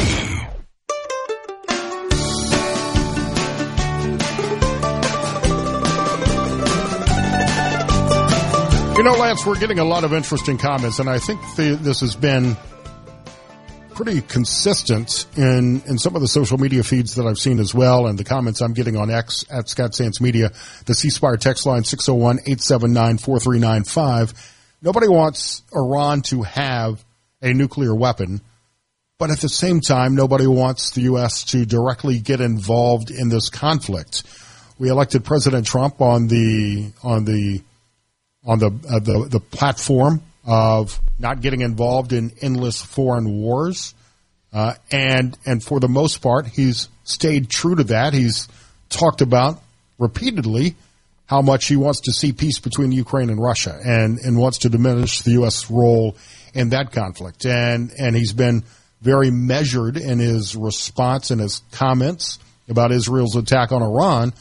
But we can't have it both ways. If Israel doesn't have the capability to take out that Fordow nuclear enrichment plant in Iran, if we've got the only weapon capable of that, at some point we may have to send a B-2 over to get the job done. And that may be the extent of the action, but it certainly draws us into this and opens the country up to potential retaliation from Iran. But their proxies, the Houthis, Al-Qaeda, Hezbollah, Hamas, have already killed more than 1,000 Americans in terror attacks around the world. So it's not like we're standing on the sidelines in this conflict as it is. We've had Americans killed by Iranian proxies already. We are involved in this conflict. And perhaps I'm more hawkish on this than others. I certainly don't want to see boots on the ground. I don't want to see a prolonged war. But if we can take out their nuclear capabilities in one or two strikes from a B-2 and these bunker busters, well, let's get the job done. And that would bring Iran to the table, I believe, in good faith. And, maybe. And I don't think we should be after regime change either, because we have proven highly ineffective at regime change in the past. Well, first of all, the Iranian people have got to stand up and do the right thing for themselves. And if they like having a terrorist-led type of administration, one that funds proxies and kills people fairly indiscriminately, then that's their choice. And if we go in and help them make a decision by getting rid of some of the weapons of mass destruction opportunities, and the people want to revolt, stand up, it won't be the first time that they've done that. Iran's been a mess for quite a while. And so, yeah, sending American troops in there is probably not a good idea. However, I'm one of those that do believe Iran wants to blow us off the face of the earth. Absolutely. I don't think that they're lying when they say death to Americans. Yeah, you got to take them at their face value when they say death to Israel, death to America. Okay, I believe you. Yeah, I don't think and I do not believe disassociating with Israel is going to change that. You know, so a lot of people say, well, if we weren't friends with Israel, then no, that's not how it works. It has nothing to do with that. Those don't equal. There are so many other reasons why they hate us, but I think in the past, the United States has proven far too optimistic at the hopes of installing a Democratic or a representative Republican republic government in some of these. So you got to stand there and fund them and give them everything and prop them up, and half the people are going to hate you. We don't want to do that. Half the people are going to hate you. We're talking about cutting foreign aid as it is. Yeah. We're talking about billions or trillions of dollars that we would have to invest in rebuilding Iran if we were behind a regime change. But also, and we've seen what happened when we didn't rebuild countries like Afghanistan and Iraq. Well, and air bombing is, it's effective to a certain point, right? I mean, I've never seen a war ever won by air supremacy. Now, does it help? Yeah, of course. And in this case, the Israelis have that air supremacy. And if we went in and took out the Fordo site, and there's others. If you think that's the only one they got, then it's not going to be just one. The way I look at it, they have Plan B, Plan C, Plan D. They've been working on this a long time over in Iran. And so, yeah, it's going to probably be a little more detailed than the initial strike, but that's such as war, And taking out Fordow will not kill their nuclear ambitions. No, not at all. Under the current regime, it may delay them by 10, 20, 30 years, but they will continue with their aspirations to have a nuclear weapon, and they have aspirations to use it on Israel.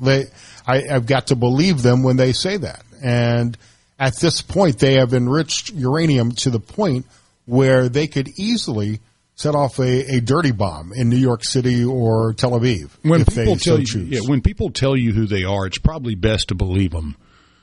We can sit here and debate whether they're serious or not, and they just don't like us, or they do like us, but they're just mad at us and all that. No, they've said death to America. They want to blow us off the face of the planet. And quite frankly, I'm not a hawkish person, but when somebody wants to slap you in the face and kill your people, I'm all about getting back after them. We were talking about in the WNBA. You gotta come back with fierce force. Yeah, you gotta do the job, man. And sometimes that job ain't pretty. Sometimes you have to be the goon a bit. And in this case, America does not need to be pushed around anywhere, and surely not allowing American citizens or American interests to be attacked and killed. No, not at all. Does this make Israel Caitlin Clark and the U.S. Sophie Cunningham in this particular analogy? It may be the other way around too. Who knows? But yeah, it's an interesting problem, and there's not going to be an easy solution to it. That's for sure. I think this weekend will be very interesting. I'm not saying that there will be a U.S. strike this weekend. But I think all of the chess pieces are now in place or close to being in place for the president to be able to make that decision this weekend if he chooses. We'll be joined on a lighter note by restaurateur Robert St. John next hour, right after SuperTalk Mississippi News and Fox News at the top of the hour here on SuperTalk Mississippi. I'm Scott Sands. Start your day right. Good morning, America. How are you? Honestly, I have no idea. Mornings with Richard Cross on SuperTalk Mississippi.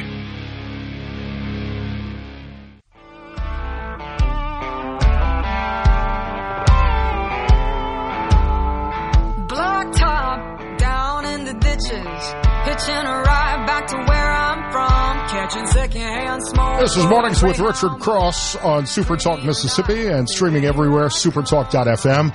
I'm Scott Sands. You can find me on X at Scott Sands Media, and the C-Spire text line is open, 601-879-4395. If you see me on the supertalk.fm stream scratching my face, my cat was just rubbing up all over me, so I have cat hair all over my face now that is itchy, so I apologize for that. And look, we've spent the last hour on serious topics talking about Israel and Iran and that conflict. Will lighten the mood a little bit this hour. My longtime friend, Robert St. John, from New South Restaurant Group, is joining me. Robert, it's so great to see you, my friend. Hey, Scott. How you, buddy? Good. You know, it's funny. I was first asked to sit in on Super Talk Mississippi, I don't know, months ago in February or March, and you were the first person I wanted to have on, and it's taken us this long because of your travel schedule to work this out. Well, it's good to be with you, buddy. You know, I spent many a night at Crescent City Grill and the Mahogany Bar. Back in the 90s when I lived in Hattiesburg, you could smoke inside still. So there's probably still some cigar smoke stains from the hog bar from me coming in at night. You know, and it's hard to remember what it was like. I was totally against that law when it came out about, you know, no smoking in public places when all that came out. Because I just didn't want anybody telling, you know, business what to do and what they couldn't do. But now that it is, I'll go in a casino on the coast or something, and I've got, God, we used to have this in our business. It was crazy. In restaurants like the Purple Parrot, it was we had like the smoking section and the non-smoking section were like next to each other. You had like table 3 was no divider, and table 4 was non-smoking. Dude, I think I've been just talking loud. I thought that was your background music was playing, and it actually was my Spotify. So I've been trying to talk over that. I thought it was intro music coming in. So if I yelled for the first 2 minutes of this interview, I'm sorry. Finally, I was like, are they not going to cut that bed down, man? That's a long intro song I'm having to talk over. And then I look at my Spotify and I just cut it off. Thought you were very excited to be on. Yelling at you. Well, I am very excited to be on, but so what I was saying, you used to have smoking section and non-smoking section, like at tables next to each other. And I was a smoker for like 19 years, but now, golly, I can't take it. Well, last time I was in Hattiesburg, I did enjoy the patio at the Hog to have a cigar and a drink there a few years ago. I've got to get back, man. The best food anywhere. We were joking when Hattiesburg was hosting the regionals in the College World Series. Fans from Alabama, and I'm a Crimson Tide fan, were saying, I feel sorry for the people who have to go to Hattiesburg. I was like, no, just go to Crescent City Grill, go to the Hog, go to the Midtowner, and you'll get plenty of good food. Thank you for that, Scott. When Tennessee came, there was a big brouhaha because somebody in Tennessee posted, we're having to go to Hattiesburg for the regionals, and they don't even have an Applebee's.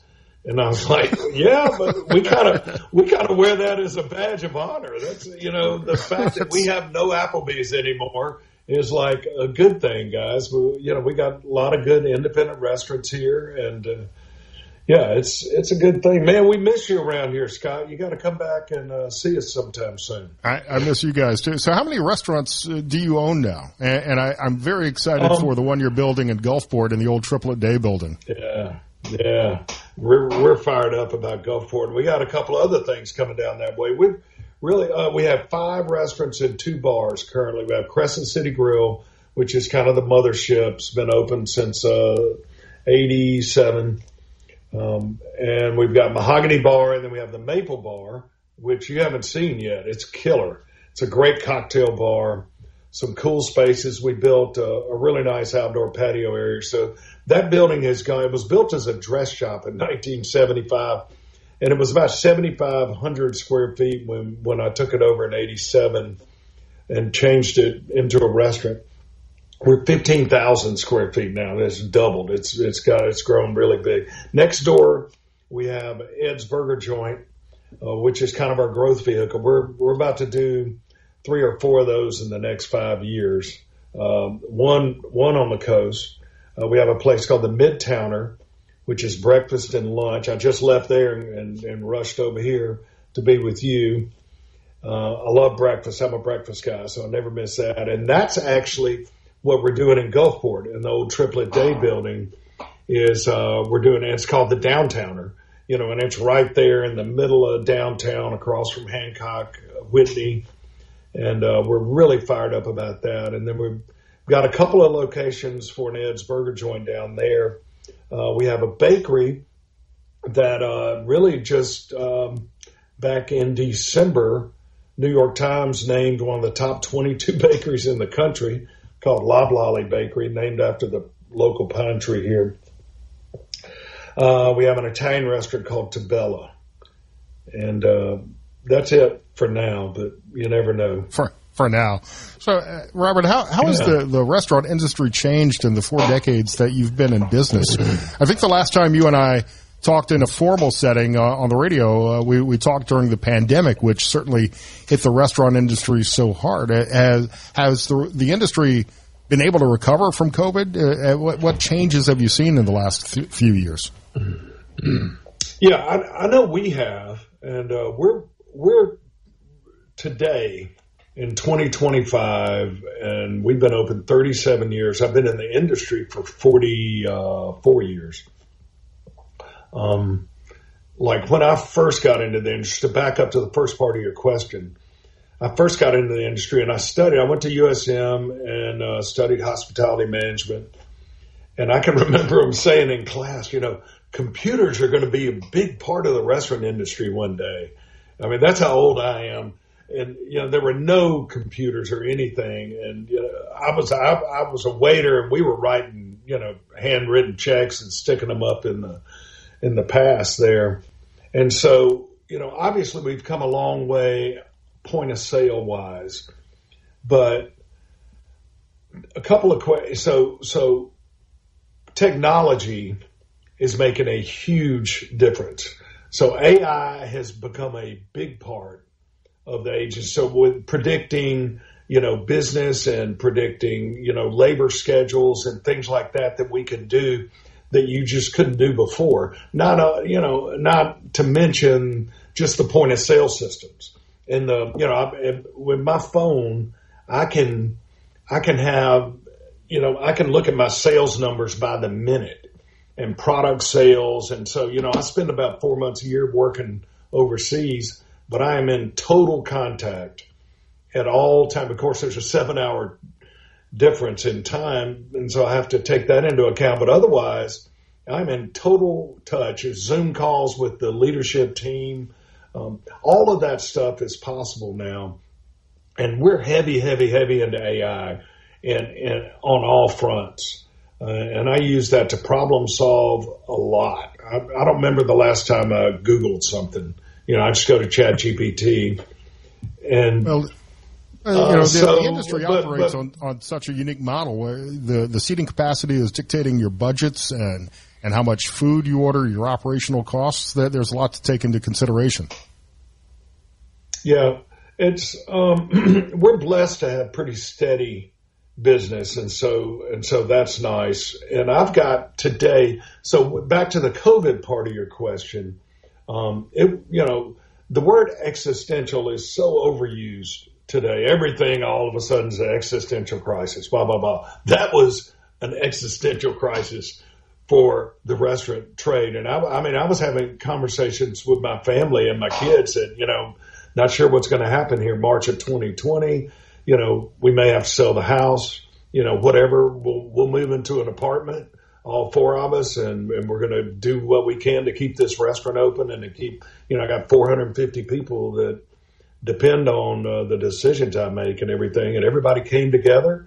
And we worked hard. I was able to keep absolutely everybody on our team. We didn't lose anybody. We barely shut down. The Midtowner was the only one we had to shut down for any length of time. But when we reopened, everybody was back. I got very involved, and I think you and I spoke about it at the time, with a group called the Independent Restaurant Coalition. Mm-hmm. And on March 20th, I got a call. And we can talk about it after the break if you want, because it's a long story, but it's a great story. So, yeah, well, we'll do that, and I want to get your feedback on some other things affecting the industry, like the proposal for no tax on tips, how that may affect your workers, your crew, the seafood labeling legislation that's going into effect, and more. Robert St. John, New South Restaurant Group, author, chef, my favorite guy in Hattiesburg, continues next. SuperTalk Mississippi. Some people get their kicks stomping on a dream, but I don't let it get me down, 'cause this fine old world, it keeps spinning around. From the Venable Morning. Good morning to you there. Okay, up and at 'em. Start your day right. Mornings with Richard Cross on SuperTalk Mississippi.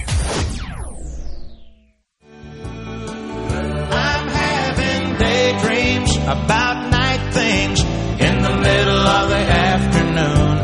And Scott Sam's in for Richard Cross on SuperTalk Mississippi with my longtime friend Robert St. John joining me.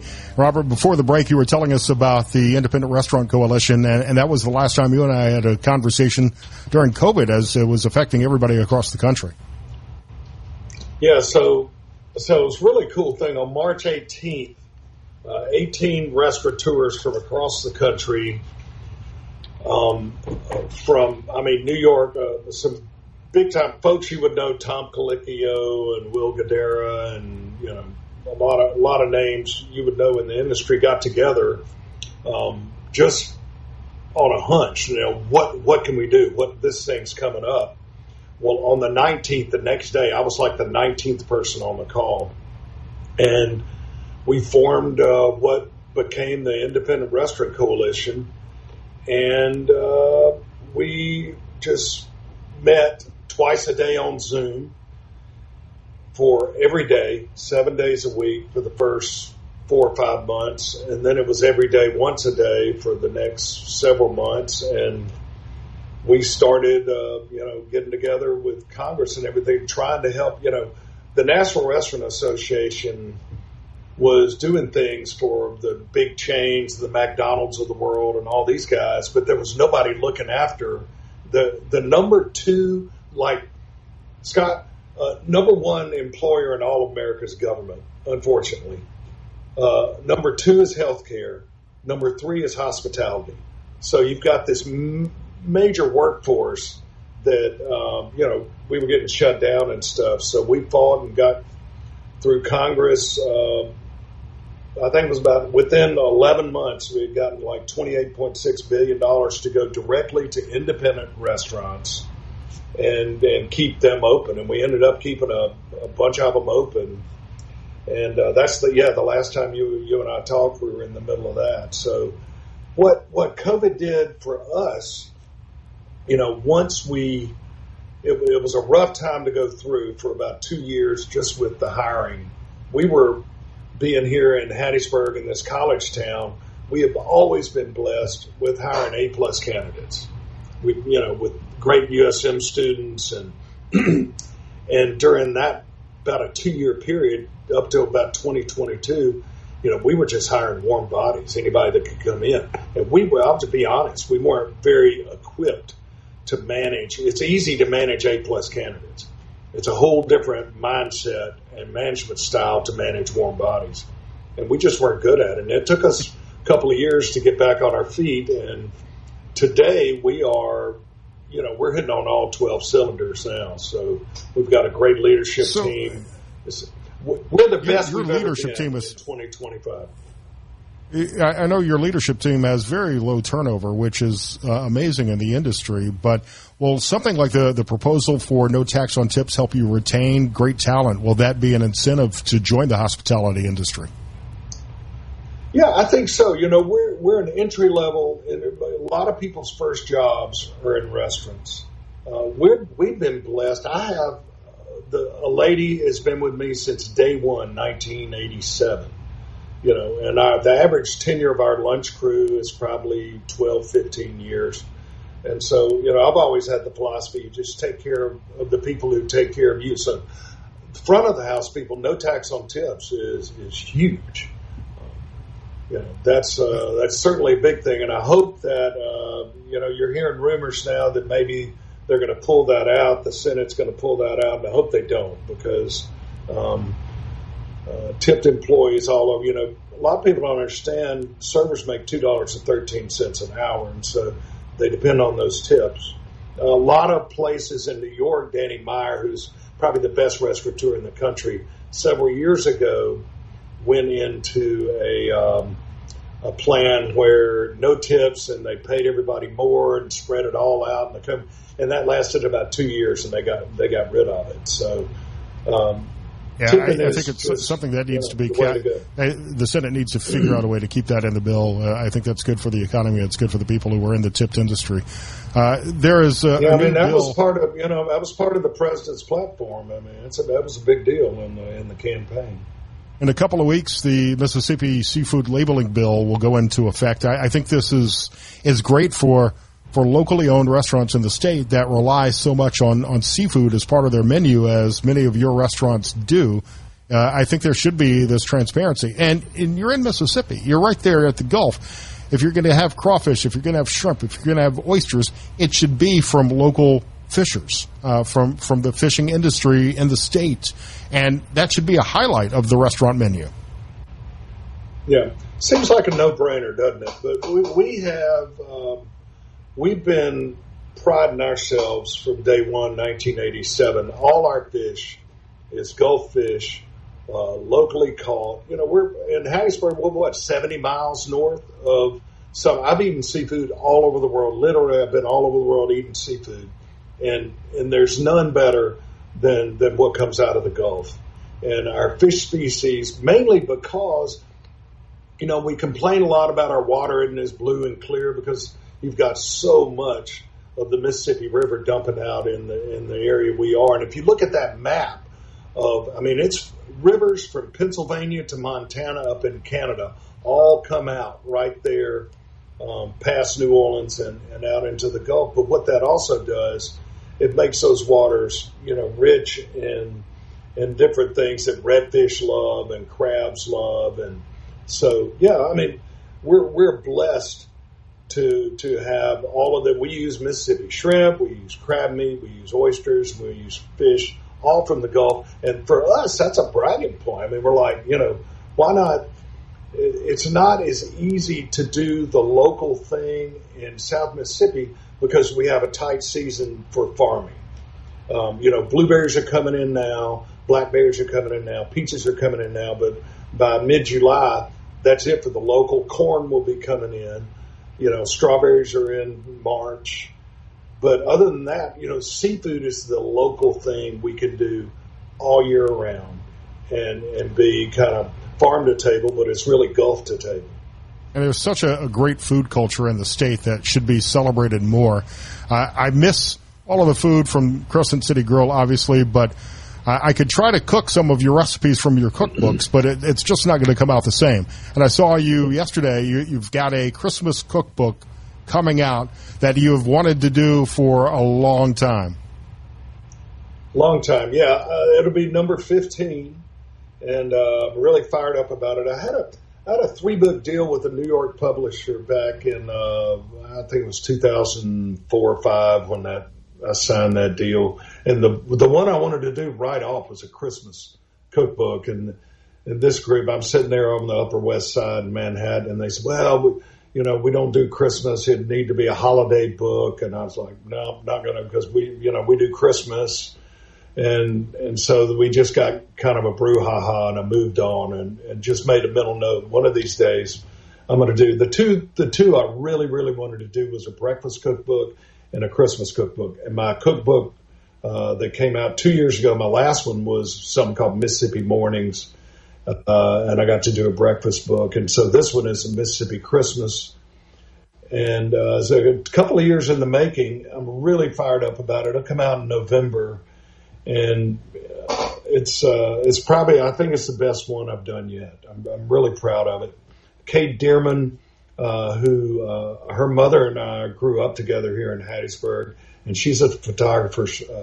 She's out of Nashville these days and just does excellent work. She did all the photography for Mississippi Mornings, and then we shot this book around Christmas time, and it was phenomenal. My production partner, Anthony Thaxton, he and I co-founded the Institute for Southern Storytelling up at Mississippi College. He's the book designer, and I've got my sous chef, Linda Roderick, helped me with the recipes. So it's a group effort. I get credit where credit's due there.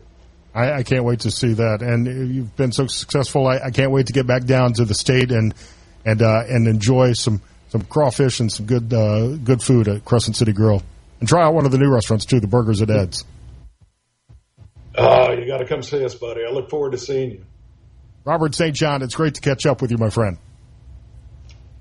You too, Scott. Take care, buddy. C-Spire text line open at 601-879-4395. You can find me on X at Scott Sands Media. Michel Pollino will join us from Hollywood. We've got some stories to cover there, including some big-name trials that maybe you've heard a little bit about. The Diddy trial is ongoing, the Karen Reed trial, and more coming up next with Michel Pollino here on SuperTalk Mississippi. I'm tired of other people trying to take what's mine. And I'm tired of y'all playing dress up and trying to sing them old country songs. Oh, now, some days you kill it, some days you choke. Some days you blast off, some days you just smoke. Well, maybe I do, and maybe I don't. They all say it'll be there in the end,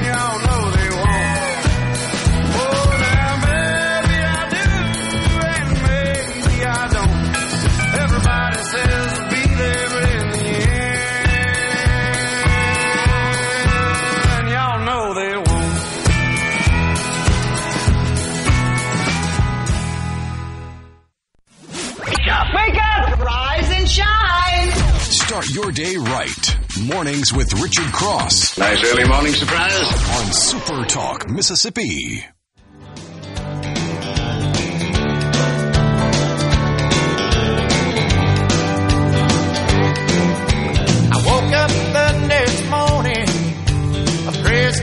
Thank you so much for letting me join you this morning. I'm Scott Sands in for Richard Cross on Super Talk Mississippi. Fox News Radio entertainment correspondent Michel Pollino joins me from Hollywood. Michelle, always great to see you in the Debbie Gibson hat today. I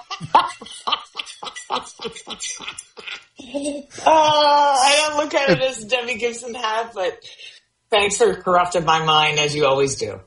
It's straight out of the Electric Youth album.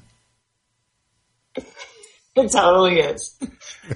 So it's totally from that, I hate to start us off on a sad note again. It seems like that's going to be the habit lately, but we had a tragic death at a far too young an age of Ann Burrell, Chef Ann Burrell, this week. And some new details are emerging on what may have happened. Yeah, it so far really does look like cardiac arrest. She had a heart attack. She had performed the night before at a comedy club in New York, and she got up. The last time her husband saw her alive was around 1 a.m. She most likely got up, went into the bathroom, and had a heart attack in the bathroom. And again, this is not confirmed, but she was found on the shower floor at 8 a.m. in the morning by her husband. And cardiac arrest seems to be the... I've seen some reports that there may have been a dozen or so pills lying around her, but we don't know that may have been a cause of death or involved in any way. Just could have been an accident. She seems like such a genuinely fun person. I watched her from time to time on Worst Cooks in America, I think was the show on the Food Network. Worst Cooks, great. Yeah, it's a great show. It's a great show. And she loved her Maine Coon cats. So if you're a cat person, well, you know I'm a cat guy. She actually gifted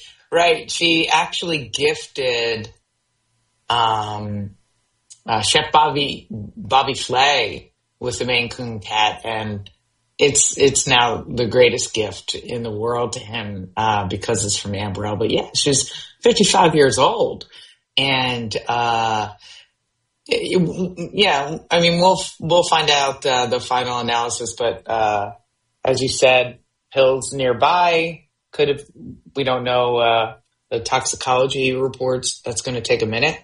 So just sad news. It's just way too young, way too vibrant a soul. Let's try to lighten the mood a little bit after that story. I saw you did a report this week on the Sons of the Beatles got together and recorded a song. I don't know. I have not heard this yet. I don't know if it's been released. What can you tell us about this new era of the Beatles? Well, have you heard the song? I have not heard the song. I mean, we've talked about music in the past, and sometimes it can be quite disappointing. I don't want to raise my expectations too high for a new era of the Beatles. And it sounds from the way you presented that question, it sounds like maybe I shouldn't get my hopes up. Don't get your hopes up beyond your knees. It's from Zach Starkey's band. It's very psychedelic.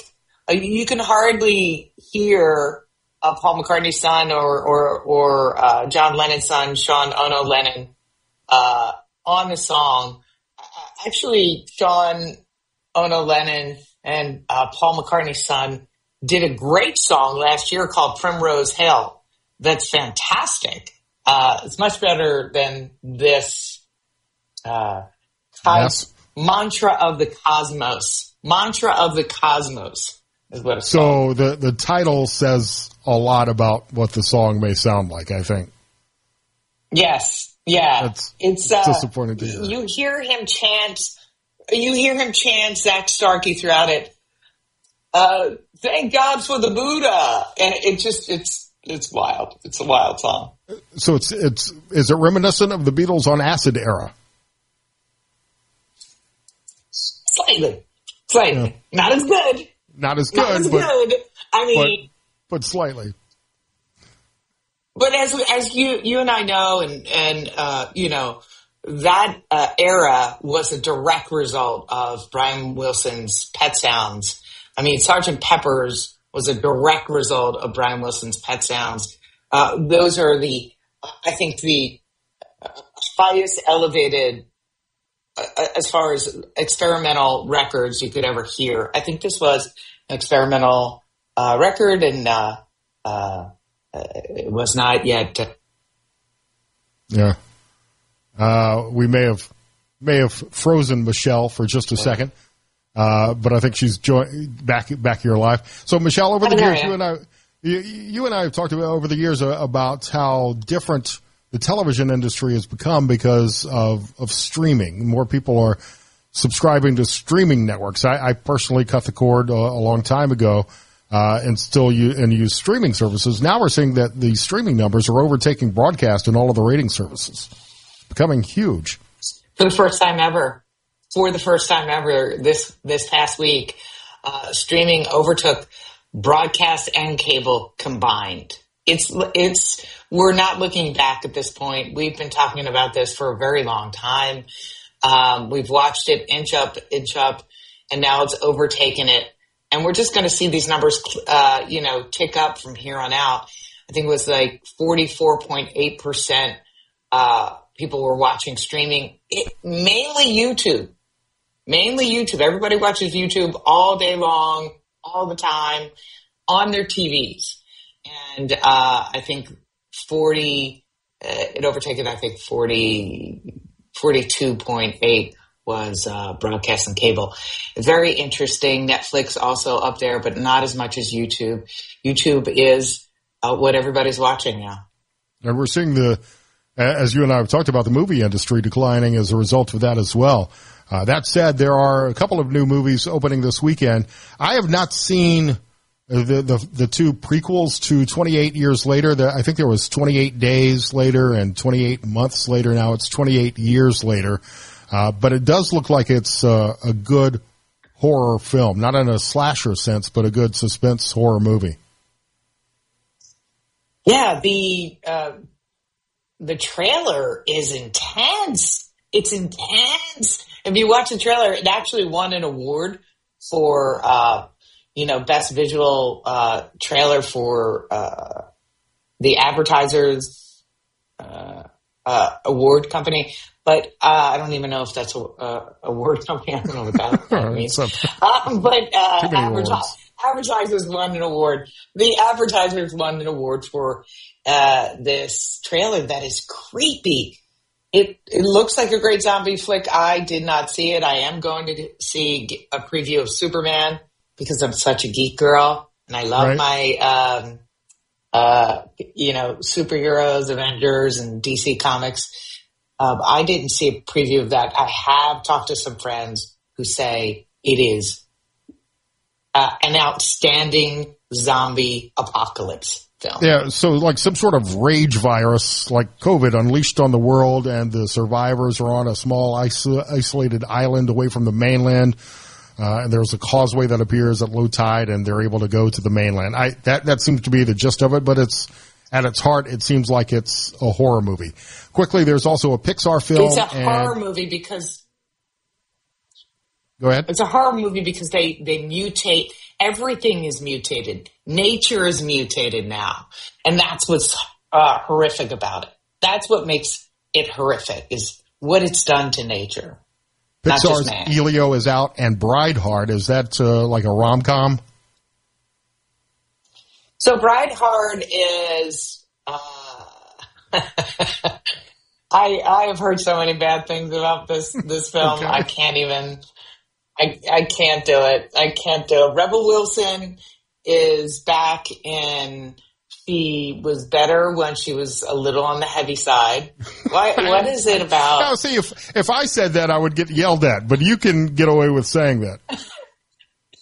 I can say that because it's true. I liked her more.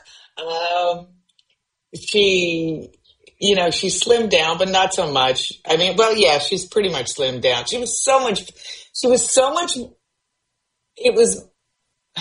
It was the way she moved her body when it was heavy that made her funny.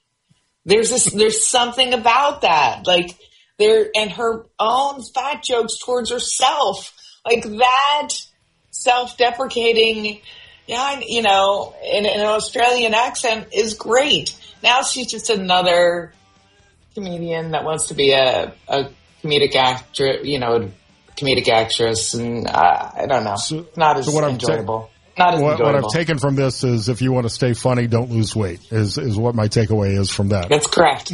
That is correct. Listen, just look at Fortune Feimster, and that's all you need to know. Michel, Pollino, great to see you. Have a great weekend. Okay. Mornings with Richard Cross. I'm Scott Sands on SuperTalk, Mississippi.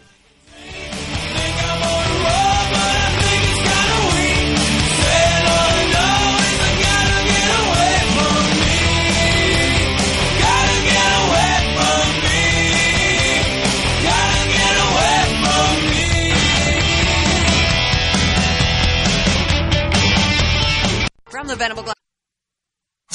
Super Talk, Mississippi. Ladies and gentlemen, here we go. Now back to Mornings with Richard Cross. Now that's entertainment.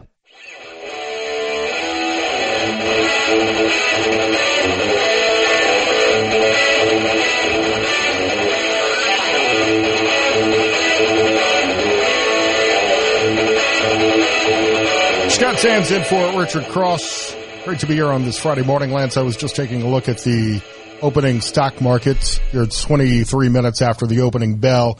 There was about a 60-point run-up on S&P futures pre-market, and that's quickly being erased. The Dow is still up 122, NASDAQ up 78, the S&P is up 18, but there's a considerable volatility today. I think I mentioned this earlier in the show.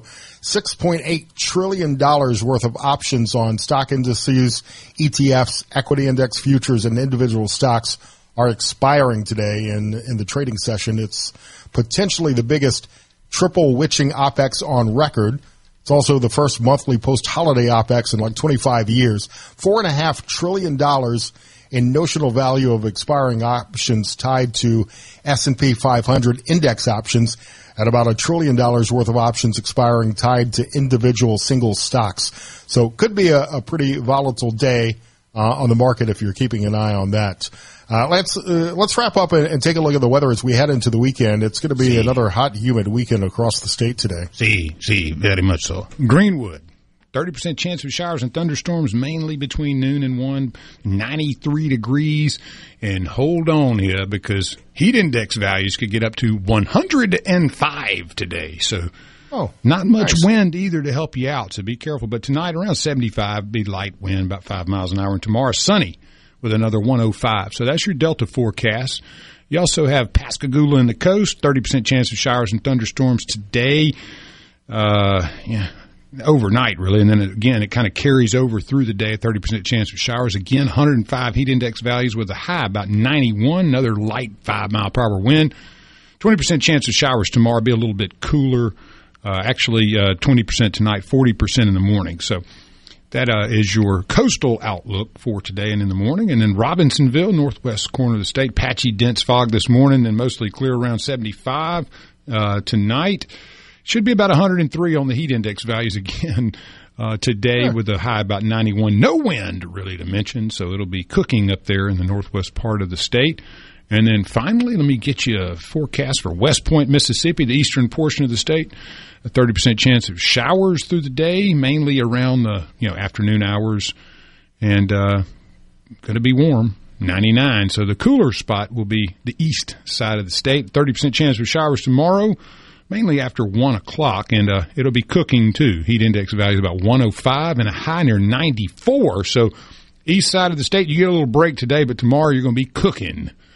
So that is your forecast for the state of Mississippi. And I don't see a whole lot going on the radar, so whatever that rain is sneaky today, very sneaky. And you're not going to want to hear this news, but because of this heat wave across the country, the National Weather Service put out an advisory warning people in areas with extreme heat to avoid heavy foods, meals high in protein, because apparently they can raise your body temperature. And they also say you should avoid alcohol and coffee, even iced coffee, because they can speed up dehydration. Man, those are all my specialties. Heavy food, alcohol, and coffee. Goodness gracious. What am I going to do with myself this weekend? Huh?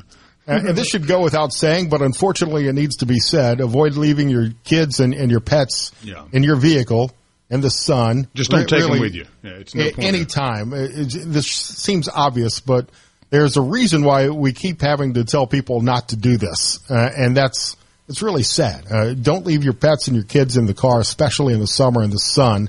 The National Weather Service suggests keeping yourself hydrated with water and sports drinks. Protect your screen. And if you can avoid being outside in the middle part of the day, don't go outside. Just stay, especially in front of a fan or an air conditioning, anything to keep cool this time of year on the first day of summer, right? Well, today is that day. Yeah, I mean, with the longest day of the year, first day of summer, doesn't feel like spring quit on us yesterday. It felt a little bit like a few weeks ago, but down here in the South, that's just kind of how it works, right? You know, summer hit us a while back, but today is official, so go enjoy. And it will mean more hours of sunshine, so you can get in a late afternoon golf game maybe when it cools down a little bit. You better, because we'll be up into the fall before you know it. Football season will be upon us. And I know on Sports Talk Mississippi, they're already deep into the 100 days and covering the teams over those 100 teams in 100 days. So as I was tuning in, I'm like, man, they're getting deep into it already. So we're almost there, Scott. Football season is just around the corner. But, hey, don't forget, College World Series this weekend. Tomorrow. And a lot of Major League Baseball going on. And we got the Game 7. I think that's Monday or this weekend. Let me double-check on that. I think it's Sunday night, Pacers and Thunder. So I've got conflicted feelings. As an SEC guy, I want to cheer for LSU in the College World Series, but as an Alabama Crimson Tide fan, I have a serious problem saying go Tigers. I don't care about conferences, man. Just go win. Whoever the best team is, go for it. I'm kind of partial with the Chanticleers. Love the Sea Chickens, but LSU, historic program, can't really be too upset with them making it. They do that, and so whoever wins, I'm gonna be fine with it. Based purely on your analysis earlier this morning, I'm taking LSU money line and the under for tomorrow night's game. Yeah, I think you're a smart way to roll with that one. I hope I'm right. Don't bill me if I'm not. Have a great weekend. And again, I appreciate being allowed to sit in on Richard's show. It's great to be here on SuperTalk Mississippi and supertalk.fm. You can find me after the show on X at Scott Sands Media. I'll actually be in Wednesday for Gerard, and I've got former Speaker Newt Gingrich scheduled Wednesday afternoon. Boom.